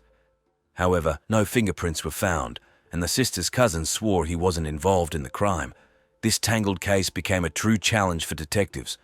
On one hand, all evidence pointed to Anna's killer being someone in her inner circle, possibly even her own sister. But on the other, the motive for such a brutal crime remained unclear. After all, the Ramirez sisters had always been renowned for their inseparability and genuine love for each other. Who and why would want to shatter that special bond? As the investigation dragged on, the Ramirez family tried to recover from the horrific tragedy. They couldn't fathom Amanda intentionally harming her own flesh and blood, offering her unconditional support. But lingering doubts and unanswered questions tormented them. Why was Amanda acting so strangely? What really transpired that night? And would they ever uncover the truth about Anna's death? These questions haunted Anna's loved ones and friends. They understood the answers could prove too painful and shocking. Yet they also knew without the truth they couldn't truly move forward, couldn't properly bid Anna farewell and find solace. Initially, Amanda tried convincing the police she had simply found her already injured sister on the sidewalk.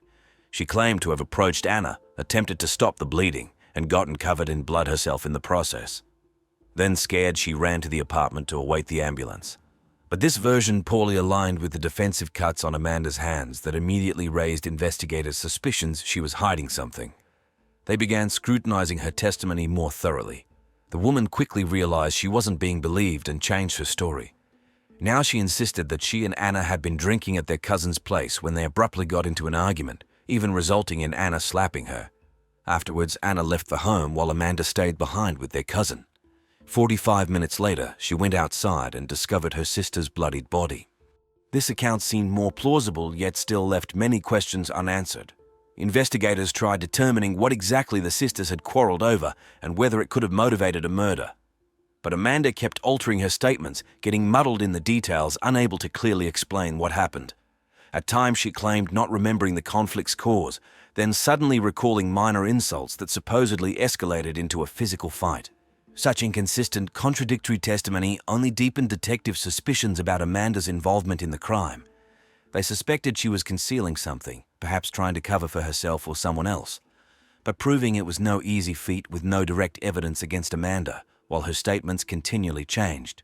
Interviewing other witnesses didn't clarify matters either. The sister's cousin corroborated they had fought, but insisted hearing and seeing nothing suspicious.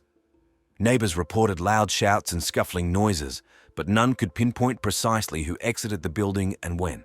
Investigators found themselves at a dead end. All signs pointed to a crime of passion, yet the motive and circumstances remained baffling, and Amanda's convoluted statements only further muddied the waters. Meanwhile, the Ramirez family grieved their terrible tragedy. They couldn't fathom Anna being gone, desperately searching for answers. Parents and relatives tried supporting Amanda, believing her innocence, yet tortured by lingering doubts. Why was she acting so strangely? What really happened that night? And would they ever uncover the truth? For Amanda, the situation became a true ordeal. She had to live daily with the burden of guilt and suspicion, respond to uncomfortable questions from detectives and kin, reliving that horrific moment she claimed to have discovered her sister's body again and again. And though the woman maintained her non-involvement, her own memories and feelings grew increasingly tangled, tormenting her every waking moment. Would Amanda be able to prove her innocence? Could the investigation unravel this complex knot of contradictory testimonies and find the real killer? And what price would the Ramirez family have to pay for the truth about Anna's death? Amanda claimed not to remember the reasons for arguing with her sister. She had drunk too much that night. She then recounted how, after being slapped, something seemed to short-circuit in her head. She blacked out, only coming to while standing over bloodied Anna with a knife in hand. Terrified, she tossed the knife in the sink and called an ambulance. The woman wept bitterly, begging to be believed that she hadn't wanted her little sister dead. Her testimony rang sincere, yet raised many questions and doubts for investigators. Detectives concluded Amanda was holding something back. It was doubtful a simple quarrel after 27 years of an ideal sisterly bond could escalate into such a bloody attack. Those mysterious lapses in memory also raised major skepticism.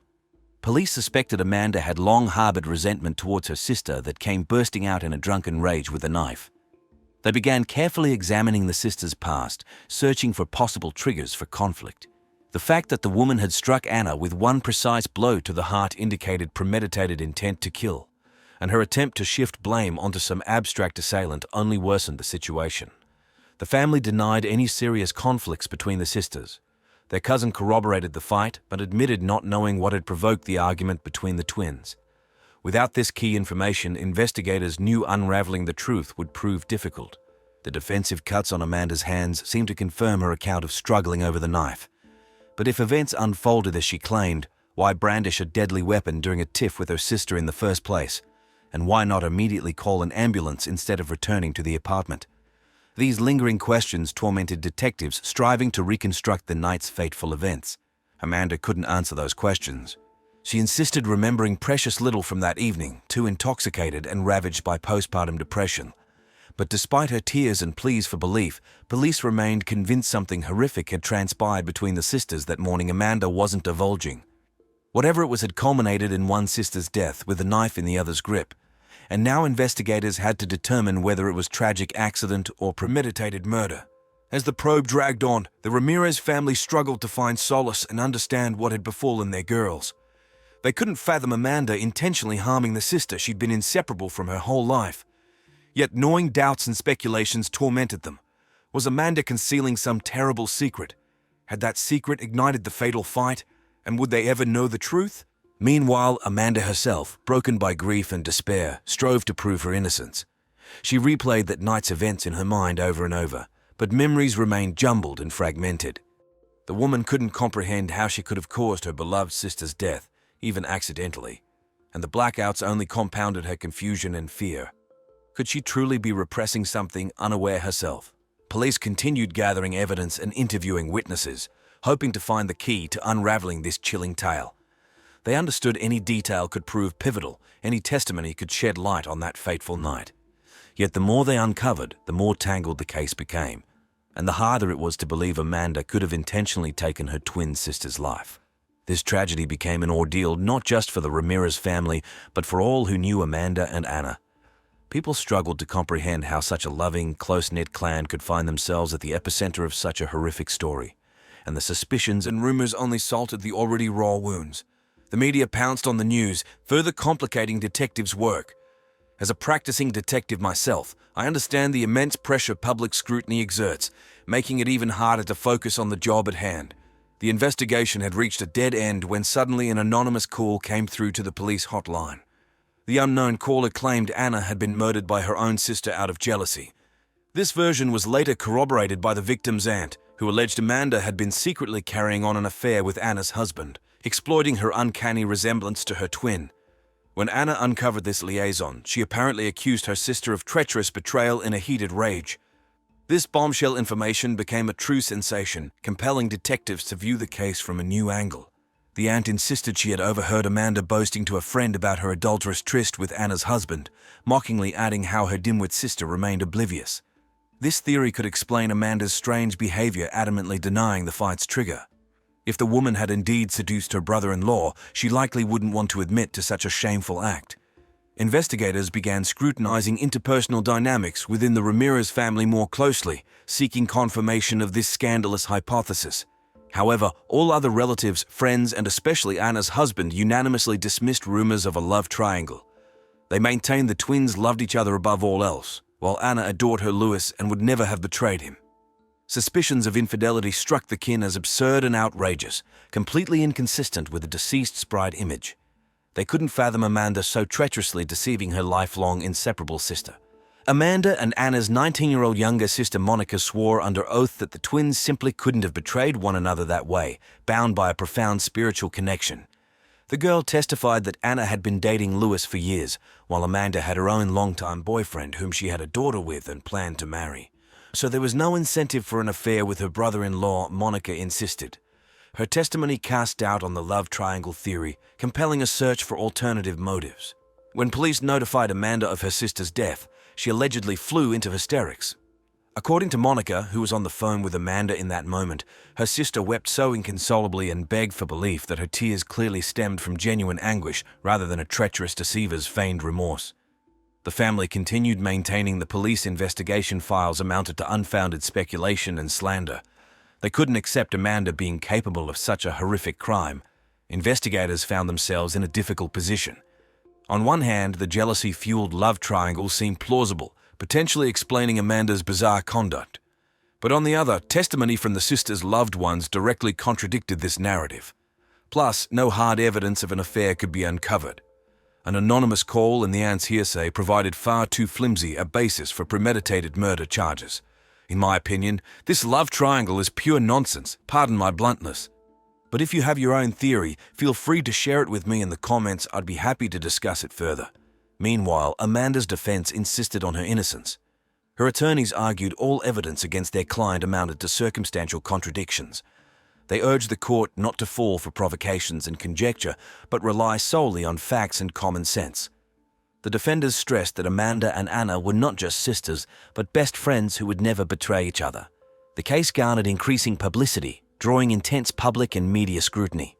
Public opinion diverged. Some believed in Amanda's innocence and sympathized with the Ramirez family's plight, while others remained convinced of her guilt, demanding harsh punishment.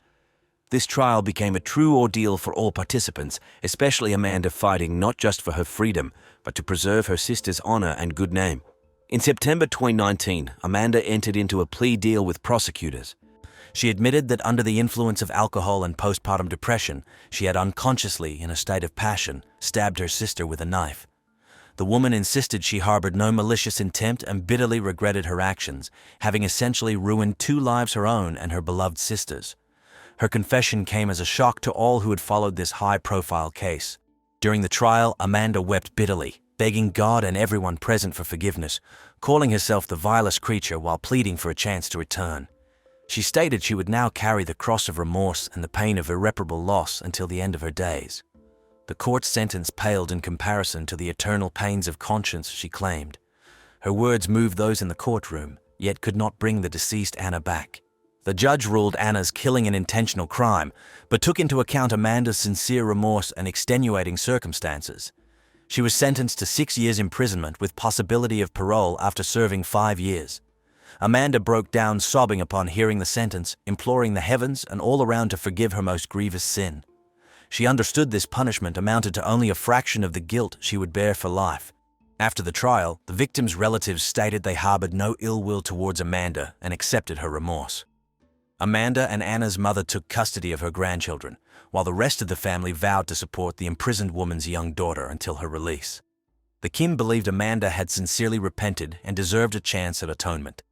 They held faith that in time they could forgive her and restore family ties for the children's sake and Anna's memory. Such a chilling story, colleagues.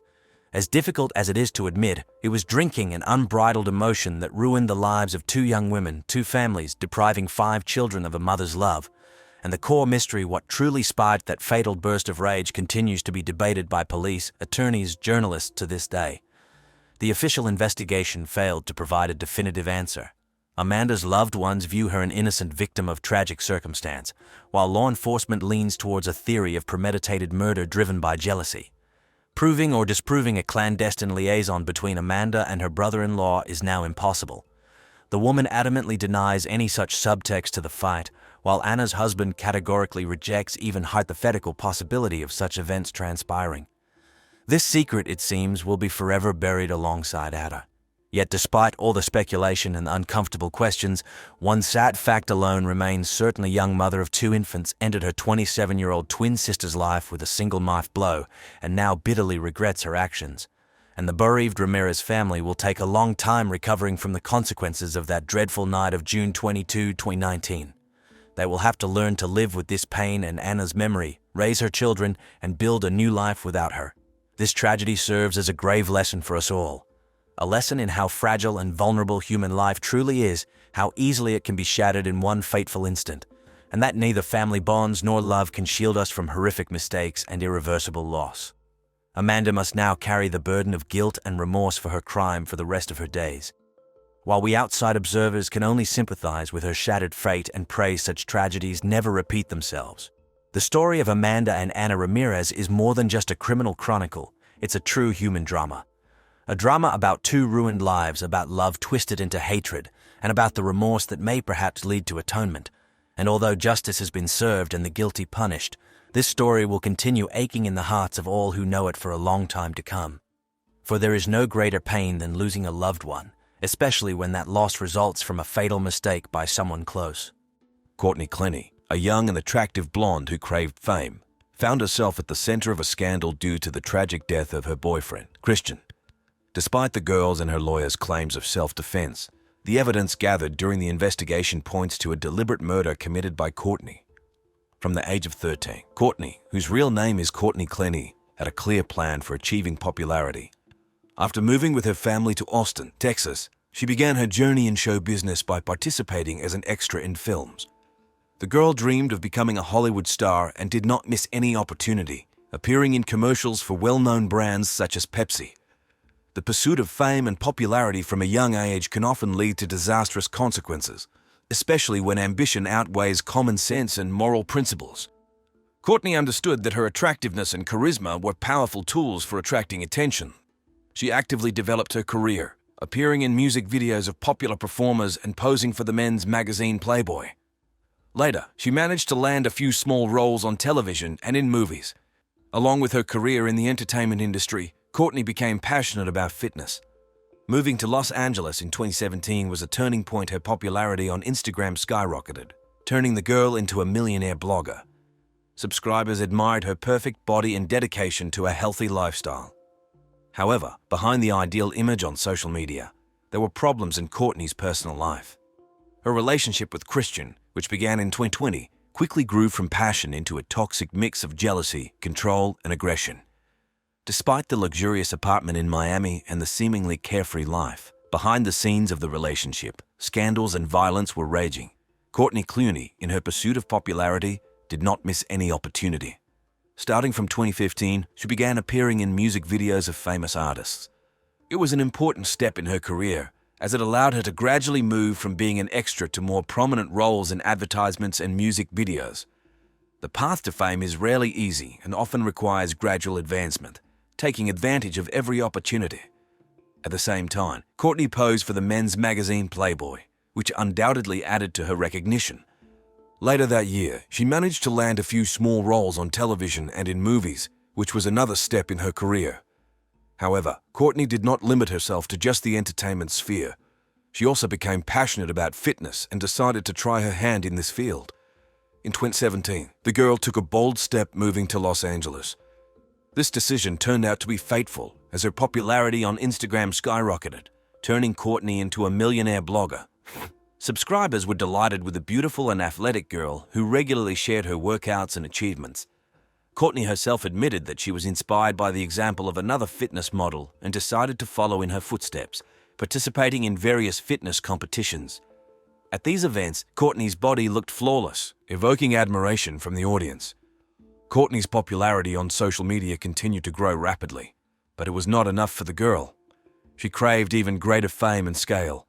It seemed that Courtney was ready to do anything to achieve her goal, and nothing could stand in the way of her ambitions. Unrestrained thirst for fame can cloud the mind and force a person to cross the line of what is allowed. It is important to stop in time and think about the price that will have to be paid for one's aspirations. In her pursuit of even greater popularity and financial success, Courtney Clooney decided to take a bold step, create an account on the OnlyFans platform. This social network allows users to create closed communities where subscribers get access to exclusive content for a monthly fee. Most often, the most popular content on OnlyFans is adult material. Platforms like OnlyFans can become a tempting way for young and ambitious people to get rich quick. However, it is important to understand the potential risks and consequences associated with producing and distributing adult content. Courtney created her OnlyFans profile under the pseudonym Courtney Clooney, maintaining some anonymity. In her profile description, she stated that she works as a full-time fitness model and has two beloved dogs, Jessie and Ranger. The girl was fully aware of her attractiveness and charisma, which would help her attract and retain the attention of subscribers. According to some reports, Courtney managed to earn over $3 million thanks to OnlyFans alone. This impressive amount testifies to her popularity and the willingness of fans to pay for access to her content. Financial success on platforms like OnlyFans can create the illusion of easy money and endless opportunities. In March 2022, shortly before committing a terrible crime, Courtney became a guest on the comedy podcast We're Not Miami. During the interview, she jokingly called herself a crazy toxic girlfriend. Although it sounded like a joke, there is often a grain of truth in such statements. This statement by Courtney may indicate her awareness of her own problematic character traits and unhealthy patterns of behavior in relationships. Perhaps she considered her toxicity and craziness as something attractive or even funny. not realizing the real consequences of such an attitude. Self-irony and jokes about one's own shortcomings can be a way to hide real problems and avoid responsibility for one's actions. It is important to take alarming signals in a person's behavior seriously, even if they are presented in the form of jokes. The We're Not Miami podcast became a kind of harbinger of the tragic events unfolding in Courtney Clooney's life. Her joke about craziness and toxicity turned out to be a chilling prediction of the future, which, unfortunately, became a reality. During her appearance on the podcast, Courtney Clooney was quite frank about her preferences in men. Without any hesitation, she stated that she prefers to date exclusively wealthy black guys. Moreover, Courtney emphasized her dislike for any control or instructions from a partner, which indicates her independent and strong-willed character. Such candid statements about racial and financial preferences when choosing a partner may indicate a superficial attitude towards relationships and a potential tendency towards mercantilism. The victim in this tragic story was Christian, also known as Toby Obums. Like Courtney, he was originally from Texas, but relatively little information is available about him. From the available data on social networks, it is known that Christian studied communications at Texas Tech University and was engaged in trading. Courtney and Christian met and started dating around 2020. Initially, they lived together in a hotel, but later moved to a luxurious apartment in a 53-story building in Miami. Their residence was located on the 23rd floor with a stunning view of the waterfront. The couple enjoyed all the advantages of a wealthy life, including a private elevator that took them directly to the door of their apartment. Despite Courtney's active presence on social media and her growing popularity, Christian was much more restrained in his online activities. He rarely appeared in public, and even in videos with Courtney, his presence was minimal. This may indicate his unwillingness to be in the spotlight or a certain discomfort with the publicity of their relationship. It seems quite strange that despite living together in a luxurious apartment in Miami, Courtney and Christian never flaunted their relationship on social media. Perhaps it was a conscious decision of the couple or evidence of certain problems in their relationship that they tried to hide from prying eyes. The discrepancy between the public image and the real state of affairs in a relationship is often an alarming signal. If people excessively hide their personal life or avoid demonstrating their relationship, it may indicate the presence of serious problems or even abusive patterns of behavior. The luxurious apartment where Courtney Clooney and Christian Obums lived was registered exclusively in the girl's name. According to available information, the monthly rent for this residence reached an impressive $10,000. At first glance, the couple enjoyed an ideal life of luxury and prosperity. However, behind the closed doors of their relationship, serious problems were hidden, invisible to the outside eye. An alarming signal about the unhealthy state of Courtney and Christian's relationship was the information about numerous police calls to their apartment. In the period from January 2022, when the couple moved into the apartment, until the moment of the tragedy, law enforcement officers were called at least 7 times. It is striking that all these incidents occurred within just 4 months of living together. On April 6, 2022, the world was shaken by the news of a brutal murder in this luxurious skyscraper. The media reported a fatally wounded man, but the name of the suspect in the crime had not yet been revealed. The police discovered the body of a 27-year-old victim with a fatal stab wound.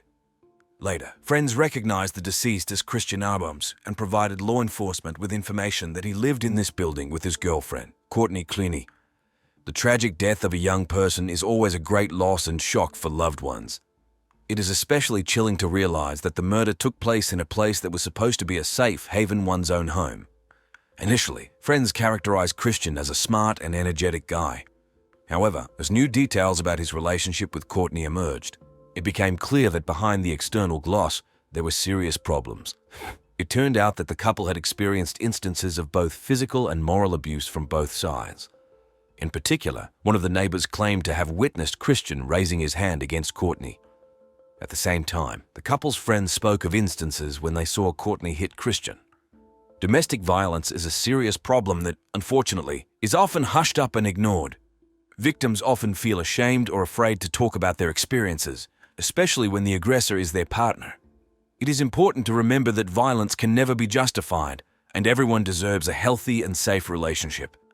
These testimonies paint a chilling picture of a toxic and abusive relationship that led to a tragic denouement. Despite the outward glitz and glamour, behind the doors of Courtney and Christian's apartment, a real drama unfolded, full of pain, suffering, and violence.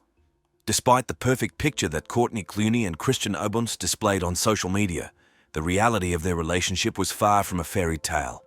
It is enough to look behind the scenes of the glossy photos to discover the chilling truth, a toxic relationship full of violence and manipulation.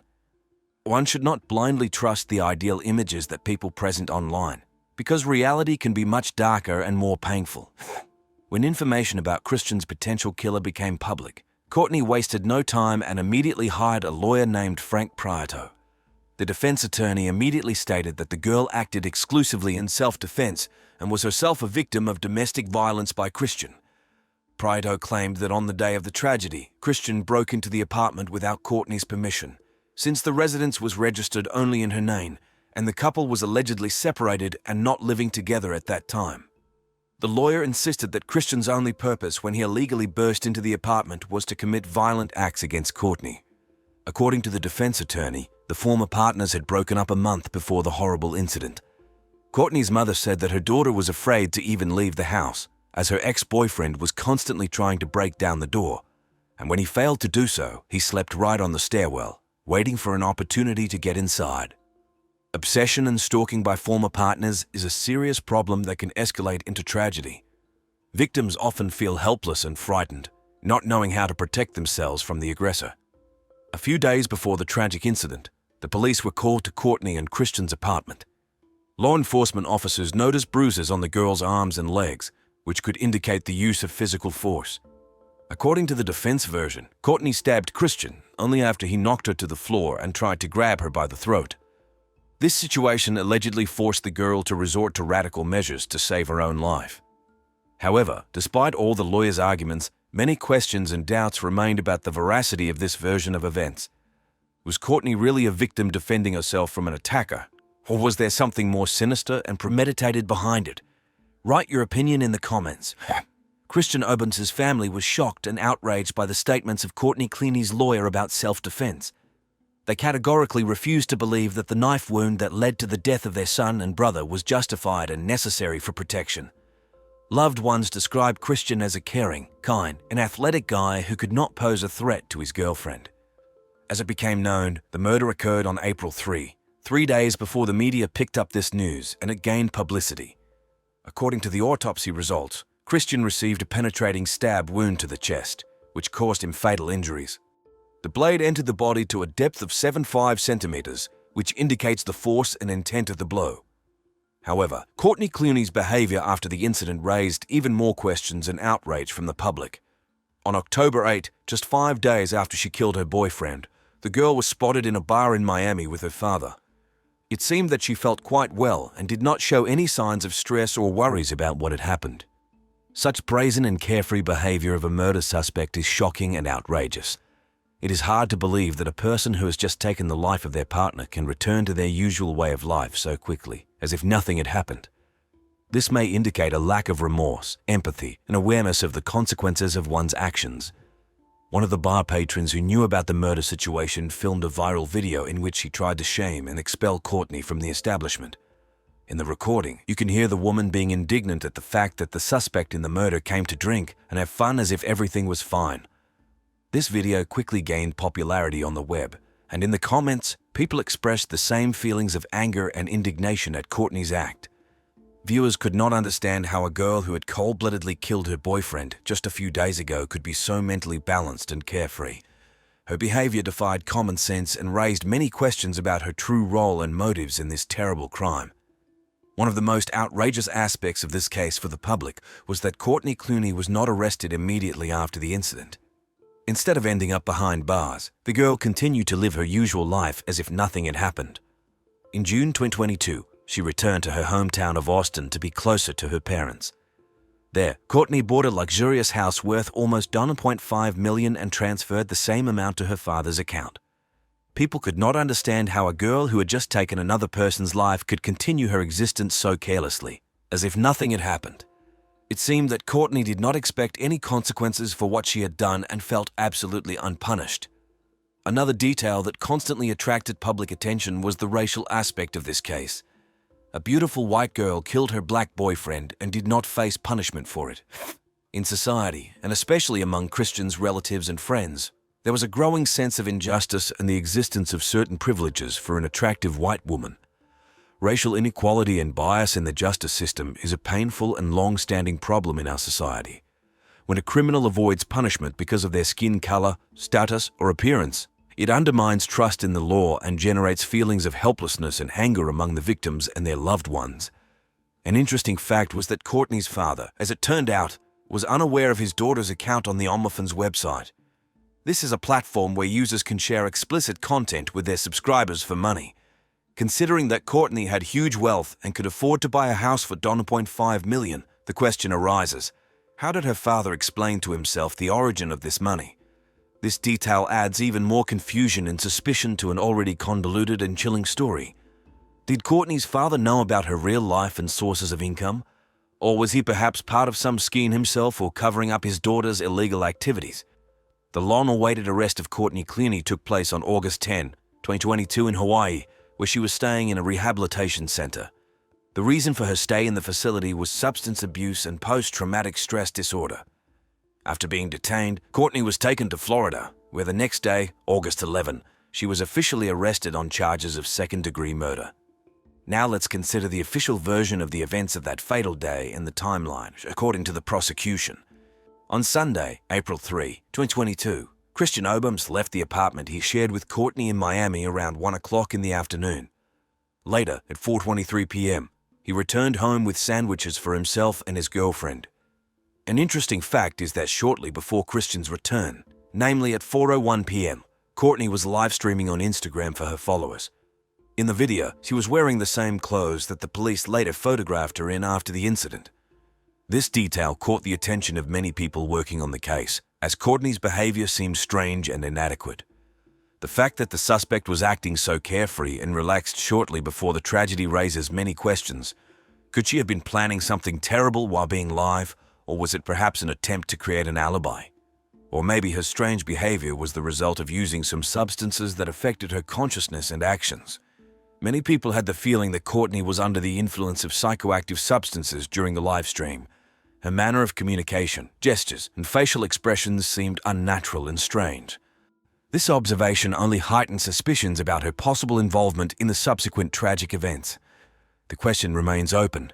Was this live stream a spontaneous decision by Courtney, or perhaps part of some sinister plan? Was she trying to deflect suspicion from herself in this way, or create an impression of normality before committing a terrible crime?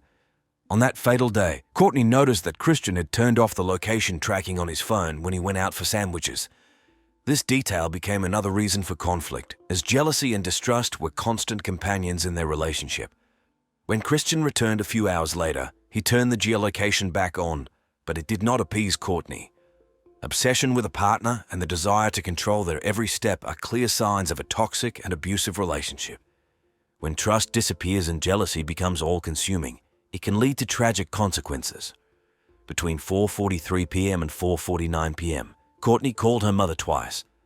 The first conversation lasted 6 minutes and the second 7 minutes.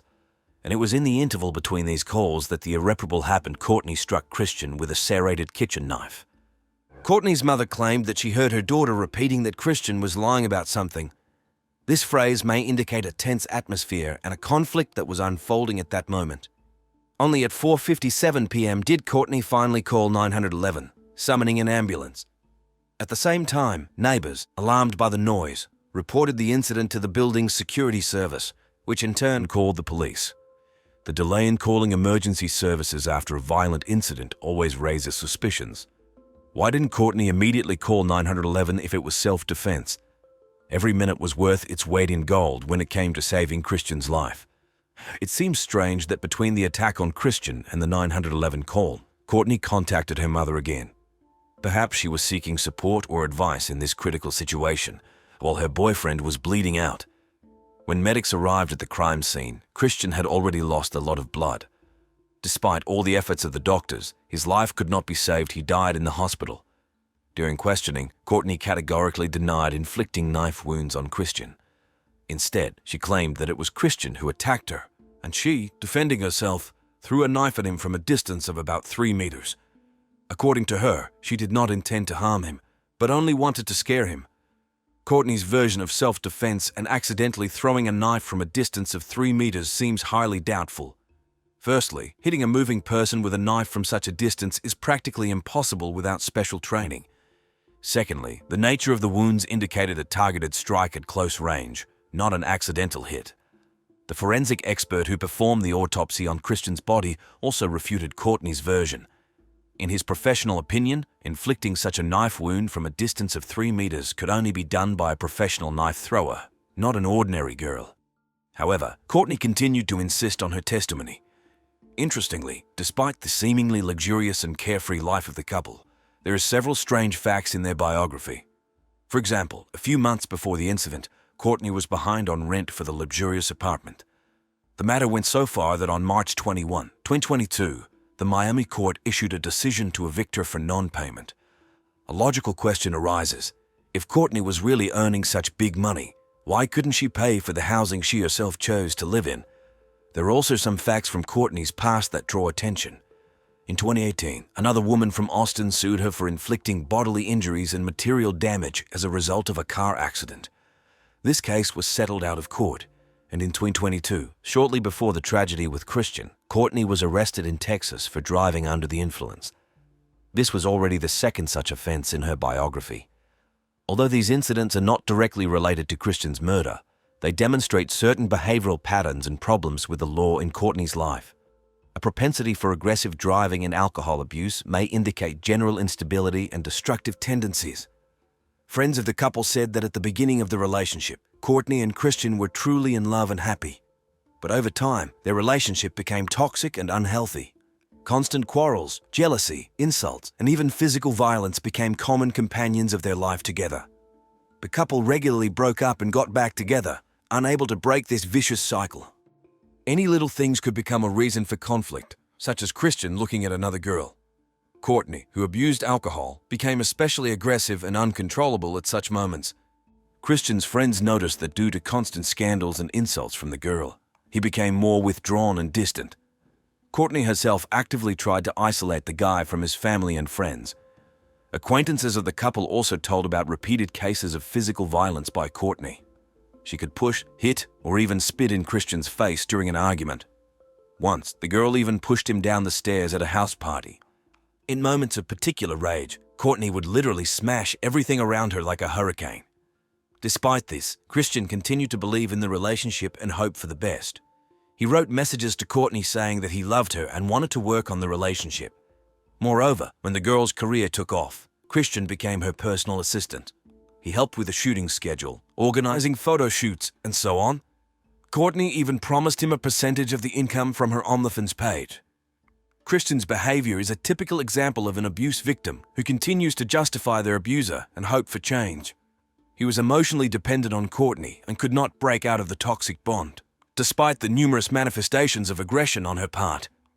From time to time, Courtney seemed to try to make amends for the violence with generous gifts for Christian. However, this was more manipulation than sincere remorse. Verbal apologies from the girl were out of the question. Instead, she created the illusion that expensive presents could compensate for the insults and pain inflicted, and Christian fell into this trap again and again. This pattern of behavior is a typical cycle of violence in abusive relationships. Periods of escalation and aggression are replaced by a honeymoon phase, when the abuser tries to make amends with gifts and promises to change. But without awareness of the problem and professional help, this only leads to an escalation of the conflict. Christian's friends also noted that the more fame and money Courtney gained, the less often she was sober.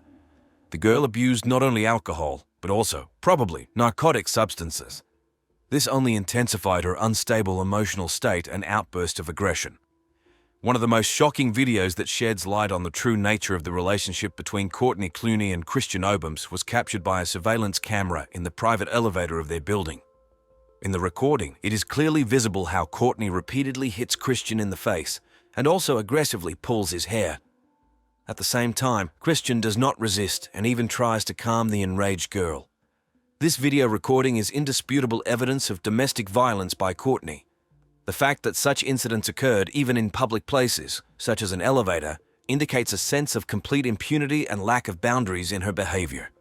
Christian's reaction is a typical example of an abuse victim trying to avoid escalation of the conflict by appeasing the aggressor. But the most shocking revelation was that 2 months before Christian's murder, in February 2022, Courtney cheated on him. It turns out that her own infidelity and guilt were the real reason for the morbid jealousy and control towards Christian.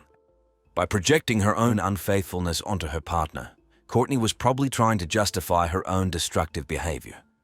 This betrayal became another reason for a scandal, during which Courtney grabbed a knife and tried to injure Christian in the face. Although she did not manage to hit the target, she cut his throat instead. The wound turned out to be quite serious, and Christian had to have stitches. In addition to physical violence, Courtney regularly kicked Christian out of their shared apartment and humiliated him with racist insults. This behavior is a manifestation not only of the toxicity of the relationship, but also of deeply rooted prejudices and discrimination. Despite all these alarming facts, Courtney's lawyers persistently tried to get her released on bail before the start of the trial. During the court hearings in December, the girl displayed ostentatious emotionality and cried in front of the jury. Her defense built a strategy on the fact that the murder of Christian was an act of self-defense, and Courtney herself became a victim of domestic violence. However, the judge did not succumb to these manipulations and denied release on bail. Attempts to present Courtney as a victim, despite numerous evidence of her aggressive and controlling behavior, is a typical defense tactic in such cases. Manipulation of emotions, attempts to shift the blame onto the victim, all this is designed to sow doubt in the jury and gain leniency. But the facts remain facts, and they are clearly not on Courtney's side. At the time of the tragedy on April 3, 2022, there was no doubt that it was Courtney Clooney who took Christian Obam's life. The only question that still needed an answer was whether it was a premeditated murder or an act of self-defense. Courtney herself continued to insist on her innocence and shift responsibility onto the victim. Currently, the girl is in a Florida prison awaiting the final verdict of the court. Her behavior during interrogations raises many questions and surprises.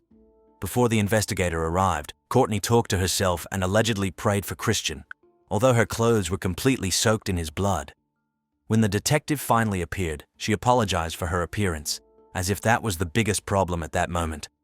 Even stranger was Courtney's reaction to the news of Christian's death. When a law enforcement officer informed her of this news, she began to dramatically gasp for air and grab her head. Although people react differently to grief, her behavior seemed unnatural and exaggerated. And the most shocking moment was when Courtney asked to hug one of the investigators, as if seeking comfort and support from him. Courtney's behavior during the interrogation raises many questions about her mental state and the sincerity of her emotions. Her actions seem strange, inadequate to the situation, and possibly calculated to evoke sympathy. But knowing the backstory of her relationship with Christian, these attempts at manipulation look especially cynical and outrageous. Throughout the interrogation, Courtney kept repeating that she needed to hug her mom, that the detectives were joking with her, and that this was all just some terrible dream. She refused to acknowledge the reality of what had happened and take responsibility for what she had done. Christian's family, filled with grief and indignation, filed a civil lawsuit against Courtney. They demand compensation from her for all expenses related to the funeral and court proceedings. But most importantly, they seek justice and recognition of the suffering they endured through the loss of a son and brother. Courtney's lawyers, in turn, continue to appear on television and insist on the version of self-defense, portraying their client as a victim of circumstances. Attempts by the defense to present Courtney as a victim in this story look particularly cynical against the backdrop of all the evidence gathered. Even if we assume that there was mutual violence in their relationship, the facts indicate that it was Courtney who is the main aggressor and the toxic element. Her desire to control, humiliate, and dominate her partner cannot be justified by any circumstances. Undoubtedly, this case will long be the subject of discussion and research. Perhaps experts will never be able to come to an unambiguous conclusion about who is the main abuser in this relationship. But now, when Courtney is behind bars awaiting a verdict, her attempts to manipulate the system and public opinion look particularly unacceptable. Regardless of the final decision of the court, this tragic story should serve as a reminder to all of us about the importance of healthy, safe, and equal relationships. Domestic violence, toxicity, and abuse are problems that require serious attention and decisive action from society. We cannot allow such situations to remain without proper response and punishment for the guilty. Only in this way can we prevent new victims and build a more harmonious world for all. On March 7, 2019, something horrific and mysterious happened in the Nevada desert. A local man driving through the desolate area noticed an abandoned car and immediately called the police. When law enforcement arrived at the scene, they saw that the car's windows and doors were smashed, as if someone had tried to escape from the inside. At first, it seemed that no one was inside, but they were alerted by the smell of decay coming from the trunk. Upon opening it, they discovered the body of a 71-year-old psychiatrist from California, Tom Burchard. Tom was a well-known and respected person who had dedicated his entire life to helping others. His patients adored him for his kindness and compassion, and his colleagues respected him for his professionalism. Unfortunately, Tom had no children of his own, although he was married. Perhaps that's why he immersed himself in work with troubled children and teenagers, trying to fill the void in his heart. In addition to psychiatry, Tom had another passion: magic. He was a member of the exclusive magicians club, the Magic Castle, and often entertained his young patients with tricks. He especially enjoyed turning a $1 bill into a $100 bill. This trick invariably caused delight and joy in children. If Tom found out that one of his patients' parents was having financial difficulties, he would give them this magic bill without hesitation. Thanks to his generosity and kindness, Tom became a true light in the lives of many disadvantaged children and their families. How did he end up in the trunk in the middle of the desert, hundreds of miles from home? I'll tell you all the details right now. Burchard's patients were many women who found themselves in difficult life circumstances. Single mothers suffering from drug addiction or forced to sell their bodies to feed their children. Tom sincerely cared about their fates and often offered financial assistance, even though it might have seemed unethical from the point of view of his profession. But one day in December 2000, when Tom was 52, his own life turned upside down. How, of course, upside down because he was Trump's psychologist. Sorry, a bad joke. His wife found out that he was secretly communicating with young girls on the internet, meeting with them and giving them money. She immediately filed for divorce, suspecting her husband of infidelity and sexual relations with his patients. Tom denied any illegal actions and insisted that he was guided solely by the desire to help women in need. However, his reputation was tarnished, and his motives were incomprehensible to those around him. It seemed that at this point, Dr. Burchard's personal life had finally collapsed. But during a vacation in Las Vegas in 2022, he met Judy, a 42-year-old divorced mother of 4. Despite the age difference, they quickly found common ground. Both did not drink alcohol, spent time by the pool, went to concerts, and even promised each other to meet again. Soon, Judy moved in with Tom in the small town of Salinas. They lived together in a cozy country house, and it seemed that the doctor had finally found his happiness. Judy's children became a real family for him, which he had never had. In 2017, Dr. Burchard's wife took another unexpected turn. Through the internet, he met 24-year-old Kelsey Turner, a young and ambitious girl with a difficult fate. Kelsey was born on May 5, 1993 in Norfolk, Virginia. At the age of 22, she decided to radically change her life and moved to sunny California with the dream of becoming a successful model. On social media, the girl created the image of a bad Barbie, a sexy and daring beauty who is not afraid to break the rules. It seemed that fate itself smiled upon Kelsey. She began posing for such famous men's magazines as Playboy and Maxim. Once, some of her photos from those days fell into my hands. I must admit, the girl was really stunning. A slender figure, lush white curls, a magnetic gaze. Men love such women. But as is often the case, a completely different reality was hidden behind the glossy cover. It turned out that despite her popularity on the internet, and Kelsey had over 100,000 subscribers, her modeling career never took off, and she already had 2 children from different men, a boy and a girl. The first pregnancy occurred when Kelsey was only 17, but the boy who was the child's father quickly disappeared from her life immediately after the birth of her daughter. In 2014, Turner made another attempt to establish her personal life. She got married and gave birth to a son. But this marriage also broke up very quickly, leaving Kelsey a single mother with 2 children in her arms and a lot of debts. And so, yesterday she was a star of the network, and today she is a destitute, homeless woman who barely makes ends meet. It was probably at this moment of despair that she met Dr. Burchard. Having learned about Kelsey's difficult circumstances, Thomas offered to rent an apartment for her and the children for $3,000 a month. He not only paid the deposit, but also paid for housing for a whole year and gave money for daily expenses. And all this was from his own pocket, without demanding anything in return. Of course, such a gesture can be assessed in different ways. Some will see it as a manifestation of sincere mercy, others as another proof of the doctor's strange inclinations in relations with young women. But from the point of view of the investigation, the fact itself is important. A 71-year-old respected psychiatrist suddenly decided to sponsor the life of a failed model and her 2 children. Why? And wasn't it part of some kind of intricate manipulation on Kelsey's part? As it turned out later, Kelsey was far from the only young woman patronized by 71-year-old Dr. Burchard. There were a good dozen of them, and they all gladly took advantage of the generosity of the elderly psychiatrist. But it seems that even among them, Kelsey stood out with her special appetites. No one else demanded such exorbitant sums from Tom. Judy, of course, knew about her husband's charitable impulses, and he himself did not hide it. However, Tom's relationship with Kelsey was becoming increasingly tense. Despite the crazy money he gave her supposedly for the maintenance of children, the girl's appetites grew incessantly. On social networks, she flaunted photos from noisy parties in the company of friends and did not even think about changing her lifestyle. Judy finally came to her senses. Kelsey was shamelessly exploiting Tom's kindness, manipulating his feelings. She begged her husband to stop sponsoring the girl, but he had already managed to throw $300,000 down the drain. Every week, Kelsey received money from him for renting a home, refueling a car, and her own whims. And all these expenses instantly turned into drinking and partying. Even a saint would lose patience here.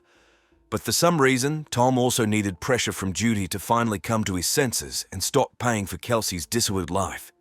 He warned the landlord that he would give the money only for the next 3 months, and then let the girl manage on her own. Of course, Kelsey did not like this. She suddenly lost her main breadwinner. Her fury fell not only on Tom, but also on that bitch Judy, who, oh horror, dared to open her husband's eyes. In messages, the girl promised to kill her rival and included her in the blacklist. Feeling that Tom was moving away, Kelsey resorted to outright blackmail. She threatened to call the police and say that he was a pedophile, thereby ruining his career and reputation. A person frightened by scandal is easy prey for manipulators. Tom was afraid of gossip and condemnation, but luckily Judy was there to support him in the difficult moment. I must admit that even I, a seasoned cop, got the creeps from this story. It's hard to believe that a young girl can be so insidious and merciless, and all for the sake of easy money. After Thomas stopped paying the rent for Kelsey's apartment, she was evicted in November 2018. It would seem that their relationship should have ended there, but not at all. The girl continued to terrorize the elderly doctor with threats, and in the end, he agreed to give her money for the last time just to get rid of her forever. Kelsey told Tom a sad story that social services had taken away her daughter, and now she wants to leave the city. In December 2018, she moved to Las Vegas, Nevada. At that time, Thomas decided to stop all communication with her. But Kelsey herself did not waste time. Barely arriving in Vegas, she met some Greg, and right after Christmas, they started living together. However, the relationship of this couple was, to put it mildly, turbulent. The police visited their home several times because of domestic violence, and Greg was even arrested. But Kelsey did not grieve alone for long. Already in February 2019, she found herself a new boyfriend, John Logan Kenninson, an extremely dubious personality. He had just been released from prison, where he was serving a sentence for drug distribution, and immediately occupied Kelsey's home. And then Dr. Burchard, who was in Vegas at a medical conference at the time, behaved extremely strangely. Despite all of Kelsey's previous threats, he met with her. Excuse me, I can't help but add, but don't all Trump supporters always want to go back to the way things used to be? A coincidence? I don't think so. It seems that the elderly man simply could not erase the girl from his life. Upon returning to California, he began to help her again, this time with money. And all because Kelsey wrote to him that her new roommate was beating her and begged for help for herself and her son. Thomas, of course, became seriously alarmed. But he decided not to tell Judy the truth. He lied that he was going to some magic show. On March 1, 2019, he flew to Las Vegas to see with his own eyes what was happening to Kelsey. It turned out that the girl lives in the house not only with her son and a sadist roommate. They also had a tenant, a certain Diana Pena, a 30-year-old waitress. She lived for free in exchange for babysitting Kelsey's son. In addition to this strange company, a not-quite-sewn-on guy named Jeremy also lived in the house. He occupied a room on the first floor. And so Kelsey introduces Dr. Burchard to all these people, supposedly her good acquaintance, almost a benefactor who is in love with her. Of course, such an explanation caused surprise and bewilderment among the roommates. But Kelsey herself vehemently denied any romantic connection. They say the man is just incredibly generous. That's why he helps. and it seemed that everything was fine. But on the very first night of Thomas's stay in the house, an unfortunate surprise happened. Jeremy's girlfriend appeared on the doorstep blonde, drunk, and obviously not averse to flirting with a wealthy guest. And he, why sin to conceal, was partial to young beauties. Kelsey terribly disliked this. Apparently, she was afraid that a random rival would take away her sponsor. And without an influx of fresh dollars, Kelsey's usual way of life with drinking and partying was under threat. That evening, Thomas and Jeremy's girlfriend decided to go to the store. Dr. Burchard got behind the wheel as he did not drink alcohol. But Kelsey, consumed by jealousy, began to accuse her companion of deliberately creating discord in her relationship with Thomas. Jeremy seemed to feel the growing tension. Upon returning home, he hastily packed his things and left the house with his girlfriend, apparently so as not to aggravate the situation. Meanwhile, Thomas sent Judy a message. He explained that he came to Kelsey to clarify the situation and find out the truth. He promised to stay for the weekend and return home on March 4th. Judy was seriously worried about her husband. She knew better than anyone what Kelsey was capable of in her cruelty and manipulations. And Thomas, honest and trusting, would hardly be able to stand up for himself. She desperately begged him to return and never meet Kelsey again. After all, that girl, in Judy's opinion, was a dangerous person in an extremely unstable state. But all persuasion was in vain. Thomas did not listen to his wife. And as it turned out, that message was the last one Judy received from her beloved husband. After that, Thomas stopped communicating, and his phone was turned off altogether. Alarming premonitions did not leave Judy. She knew that her husband was suffering from early dementia, which made the situation even more dramatic. Sometimes Thomas could not find his car in the parking lot or lost things, and sometimes he even forgot the way home or did not recognize Judy's daughter. In addition, Dr. Burchard had a significant amount of cash with him, about $1,000, and also a diary where he wrote down everything he forgot, including passwords. Judy was afraid that her husband could be robbed or that he simply got lost in a strange city. She contacted the police 3 times, sharing her fears and suspicions. She told law enforcement officers that Thomas had gone to Kelsey and even gave them the girl's address. She noted that she had already demonstrated her cruelty more than once and was unlikely to stop using the generosity of her trusting husband. Judy was convinced that something had happened to Tom after all. He did not return when he promised. The police visited Kelsey's house several times, but to no avail. There was no one there. Only during the last visit, they noticed some strange details. The lights were on in the windows, the blinds were open, and the mailbox was completely stuffed with letters. The front door was unlocked. Going inside, the cops found no one. Only the pungent smell of cleaning products wafting through the air seemed extremely suspicious to them. Deciding not to touch potential evidence, law enforcement officers left the house. Having contacted the owner of the dwelling, the police found out little. The man only confirmed the fact that someone had paid for 3 months' rent in advance, and that neither Kelsey nor Thomas were at home. Well, in light of these circumstances, the cops simply had no other choice. They obtained a search warrant for Kelsey's home, hoping to find at least some clues in this confusing story. On the morning of March 7, 2019 at 10:50 a.m., an event occurred that became a turning point in this tangled story. Some men with children were driving along a deserted road in the Nevada desert. Suddenly, they noticed a Mercedes parked in a strange place. But it was not this that caught their attention, but the broken window of the car. Without hesitation, the concerned citizens called the police. When the patrol arrived at the scene, the cops thoroughly examined the vehicle. The windows and doors were damaged as if someone had forcibly tried to get out from the inside. After starting the engine and opening the trunk, the police saw some items. But what alarmed them the most was the smell of decay emanating from there. Under the blanket lay a mutilated male body with signs of brutal violence. In my years, I've seen plenty of horrific scenes at crime scenes, but what they did to this poor soul shocked even me, a seasoned cop. The forensic experts who arrived soon began to carefully study the car. Inside, latex gloves and cleaning supplies were found. Someone was clearly trying to remove evidence. Blood traces were also found on the driver's seat, although it was not easy to establish what exactly happened there. However, the overall picture was quite obvious. It seemed that the victim was attacked right in the car, and then, barely alive or already dead, was shoved into the trunk.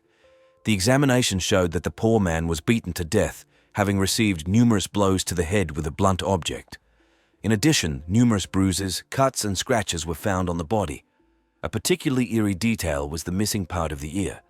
Judging by the wounds on his hands, the man had desperately tried to defend himself. But in vain, a series of powerful blows to the head left him no chance. The first thing the police found out was the name of the car owner. It turned out to be none other than Kelsey Turner. The cops immediately linked the disappearance of Dr. Burchard with the found mutilated body. Having obtained a warrant, the investigators visited Kelsey's home with a search. Already on the spot, they found telling evidence.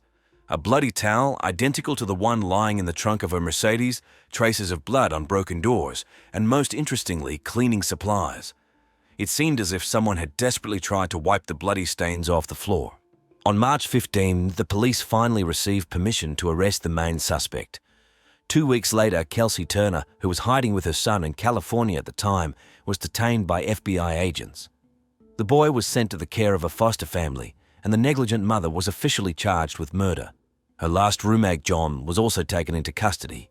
It seemed that everything was clear, only the details remained. However, a real breakthrough in the investigation was the testimony of Diana, a neighbor and an involuntary participant in those terrible events.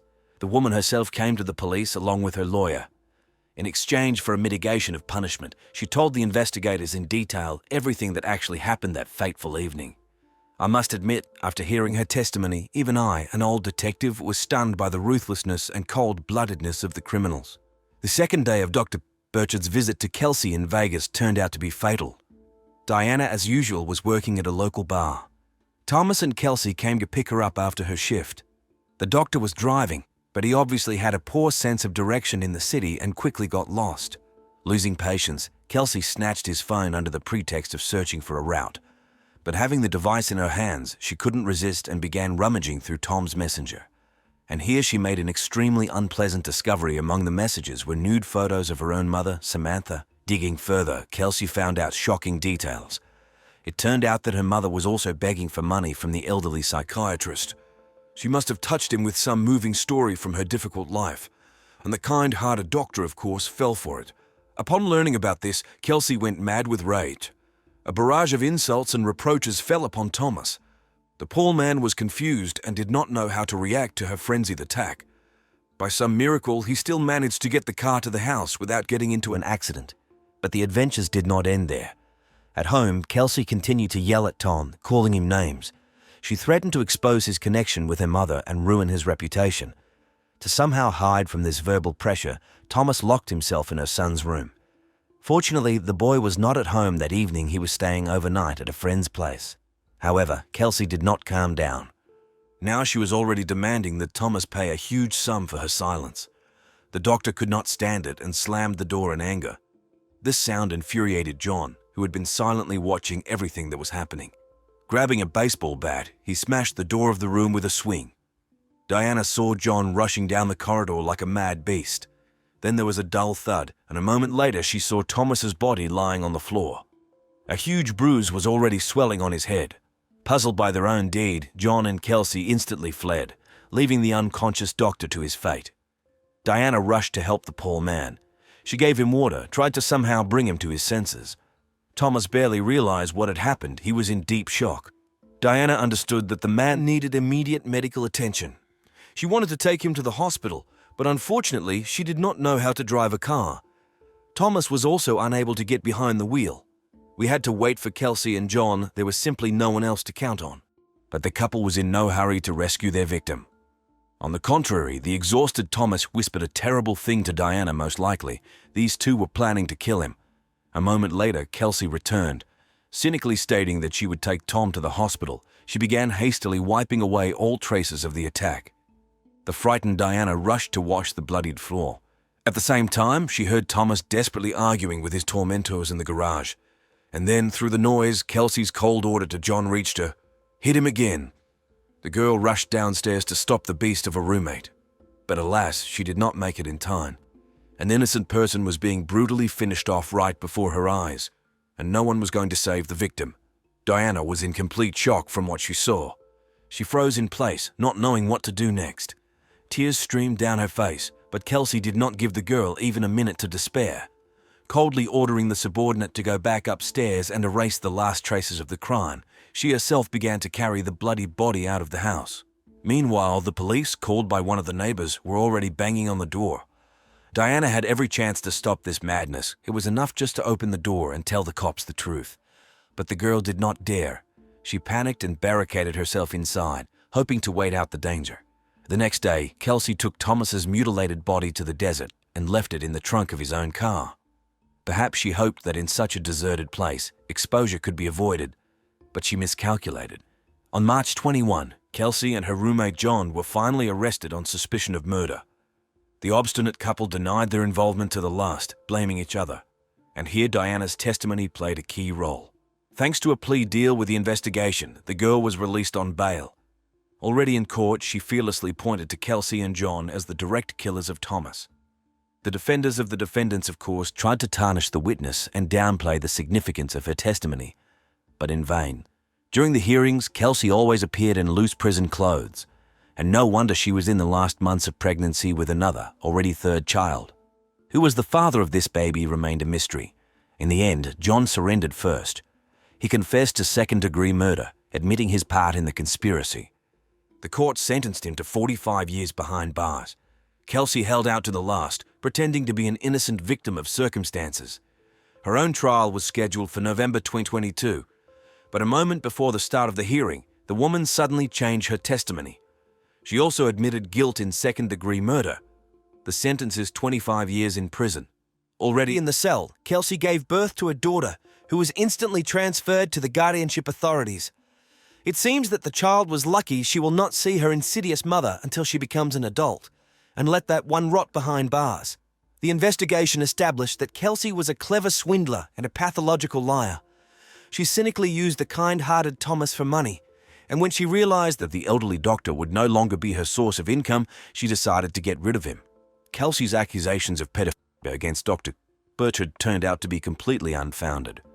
The police thoroughly examined the contents of his phone and other electronic devices, but did not find any evidence to support these horrific allegations. Yes, there were photos of naked women in his mobile phone's memory, but there were no images of children or minors among them.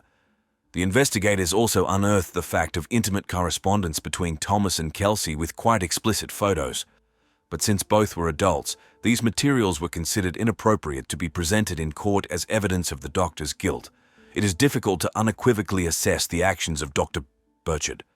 On the one hand, his relationships with young women and obsession with charity seem strange, to say the least, especially for a respectable man well over 70. But despite everything, Thomas was a kind, sensitive person who sincerely sought to help those in need, and his professional merits and good reputation are undeniable. Until the very end, his wife Judy tried to protect the trusting Thomas from Kelsey's insidious encroachments. She repeatedly begged her husband to sever all ties with this girl. She felt that she was manipulating and using the elderly doctor for her own selfish purposes. Unfortunately, the man in love completely lost his mind and did not listen to her wise advice. And now I would like to draw your attention to another tragic aspect of this eerie story. To the fate of Kelsey's unfortunate children, a boy and 2 girls, whom she gave birth to from different men. Babies who were unlucky enough to be born to this irresponsible and cynical woman. She always put her own desires and whims above the needs and well-being of her offspring. Thanks to Diana's testimony, it became known that Kelsey used children as a lever of influence on others. She asked for money allegedly for their maintenance, but she spent it on entertainment and drugs. She led a dissolute life, dragging the kids through dubious rented apartments and dens. Are these normal conditions for the growth and development of children? It's strange that social services did not take them away earlier.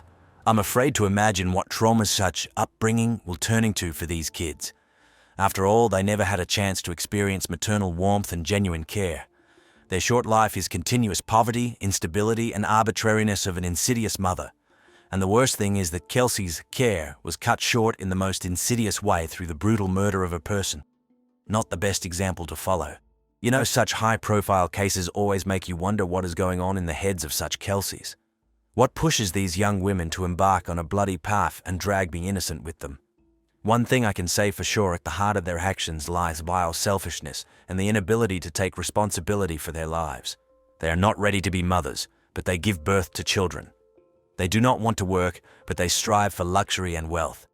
They manipulate, lie, and parasitize on the kindness of others. And when the victim shows character, they get rid of them at any cost. Thinking about Kelsey Turner, I can't get rid of the feeling of bitterness and disappointment. This woman is a prime example of what a mother should not be. She completely forgot about her most important duty to take care of the well-being and safety of her own children. Instead of creating a stable and loving environment for them, Kelsey turned the lives of her offspring into complete chaos. She dragged them through various boyfriends and dubious dwellings, while she herself was drinking and using drugs at this time. The kids lived in an atmosphere of constant fear, neglect, and deprivation.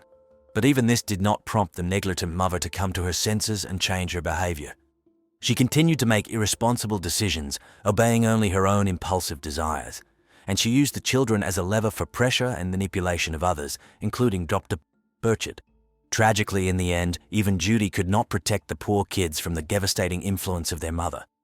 Social services also lacked the determination to take them out of the toxic environment. One can only imagine what traumas and complexes such upbringing inflicted on them for life. In this bloody drama, Dr. Thomas Burchard found himself a hostage to his own good intentions. Despite some controversial traits of his personality, he was a kind and sensitive person who sincerely sought to help those in need. He did not deserve such a cruel and untimely death at the hands of an insidious fraudster whom he unreservedly trusted. This case has become a chilling confirmation of the old truth. Sometimes excessive kindness, generosity, and trust turn against the benefactor himself. Not everyone who reaches out for help is guided by pure thoughts. Some, like Kelsey, only need money and the opportunity to parasitize on other people's resources. Of course, it's easy to judge the victim from the height of lived years and one's own experience, like it was necessary to think with your head, not your heart. Do not succumb to the manipulation and threats of a scammer. But Thomas, it seems, simply could not do otherwise. His humanity, sincerity, and compassion for the disadvantaged became both his greatest virtue and his fatal mistake. Now we can only hope that Kelsey's orphan children will find comfort in a new loving family, that some kind people will take them under their wing and give them the peace, comfort, and care that these babies have been deprived of since birth. Perhaps this will somewhat compensate them for the traumatic past and help them grow into worthy individuals. As for Dr. Thomas Burchard, he will undoubtedly remain forever in the memory of those he managed to help during his lifetime. His bright soul, selflessness, and desire to give good will definitely not be forgotten, and although these amazing qualities eventually ruined Thomas, they also turned him into a real guardian angel for many unfortunate and disadvantaged people. They say that true kindness does not mean gratitude or recognition. It does not expect anything in return, but simply does the right thing at the call of the heart. Probably this is exactly what our deceased doctor was, a generous soul in a soulless world of human cruelty and self-interest. And although his earthly path ended too early and tragically, I want to believe that there, in the afterlife, Thomas finally found the peace and love that he sometimes lacked during his lifetime. And we, the cops, will just do our job. We will punish the guilty so that the death of this bright man is not in vain. It's hard to put an end to such high-profile cases, because despite the arrests and trials, some bitter injustice remains, as if evil once again prevailed, and we again could not prevent a bloody denouement. But despite everything, I believe that every good deed, every rescue, and every punished abomination makes this world at least a little better and safer. And even if we are not given to eradicate all the evil, at least we do not allow it to prevail completely. The story of Dr. Burchard will become another sad, but important brick in the wall of human memory. A warning for some and an inspiration for others. A reminder that evil is always near, but good does not disappear either. The main thing is not to lose humanity and compassion, even in the face of the most terrible trials.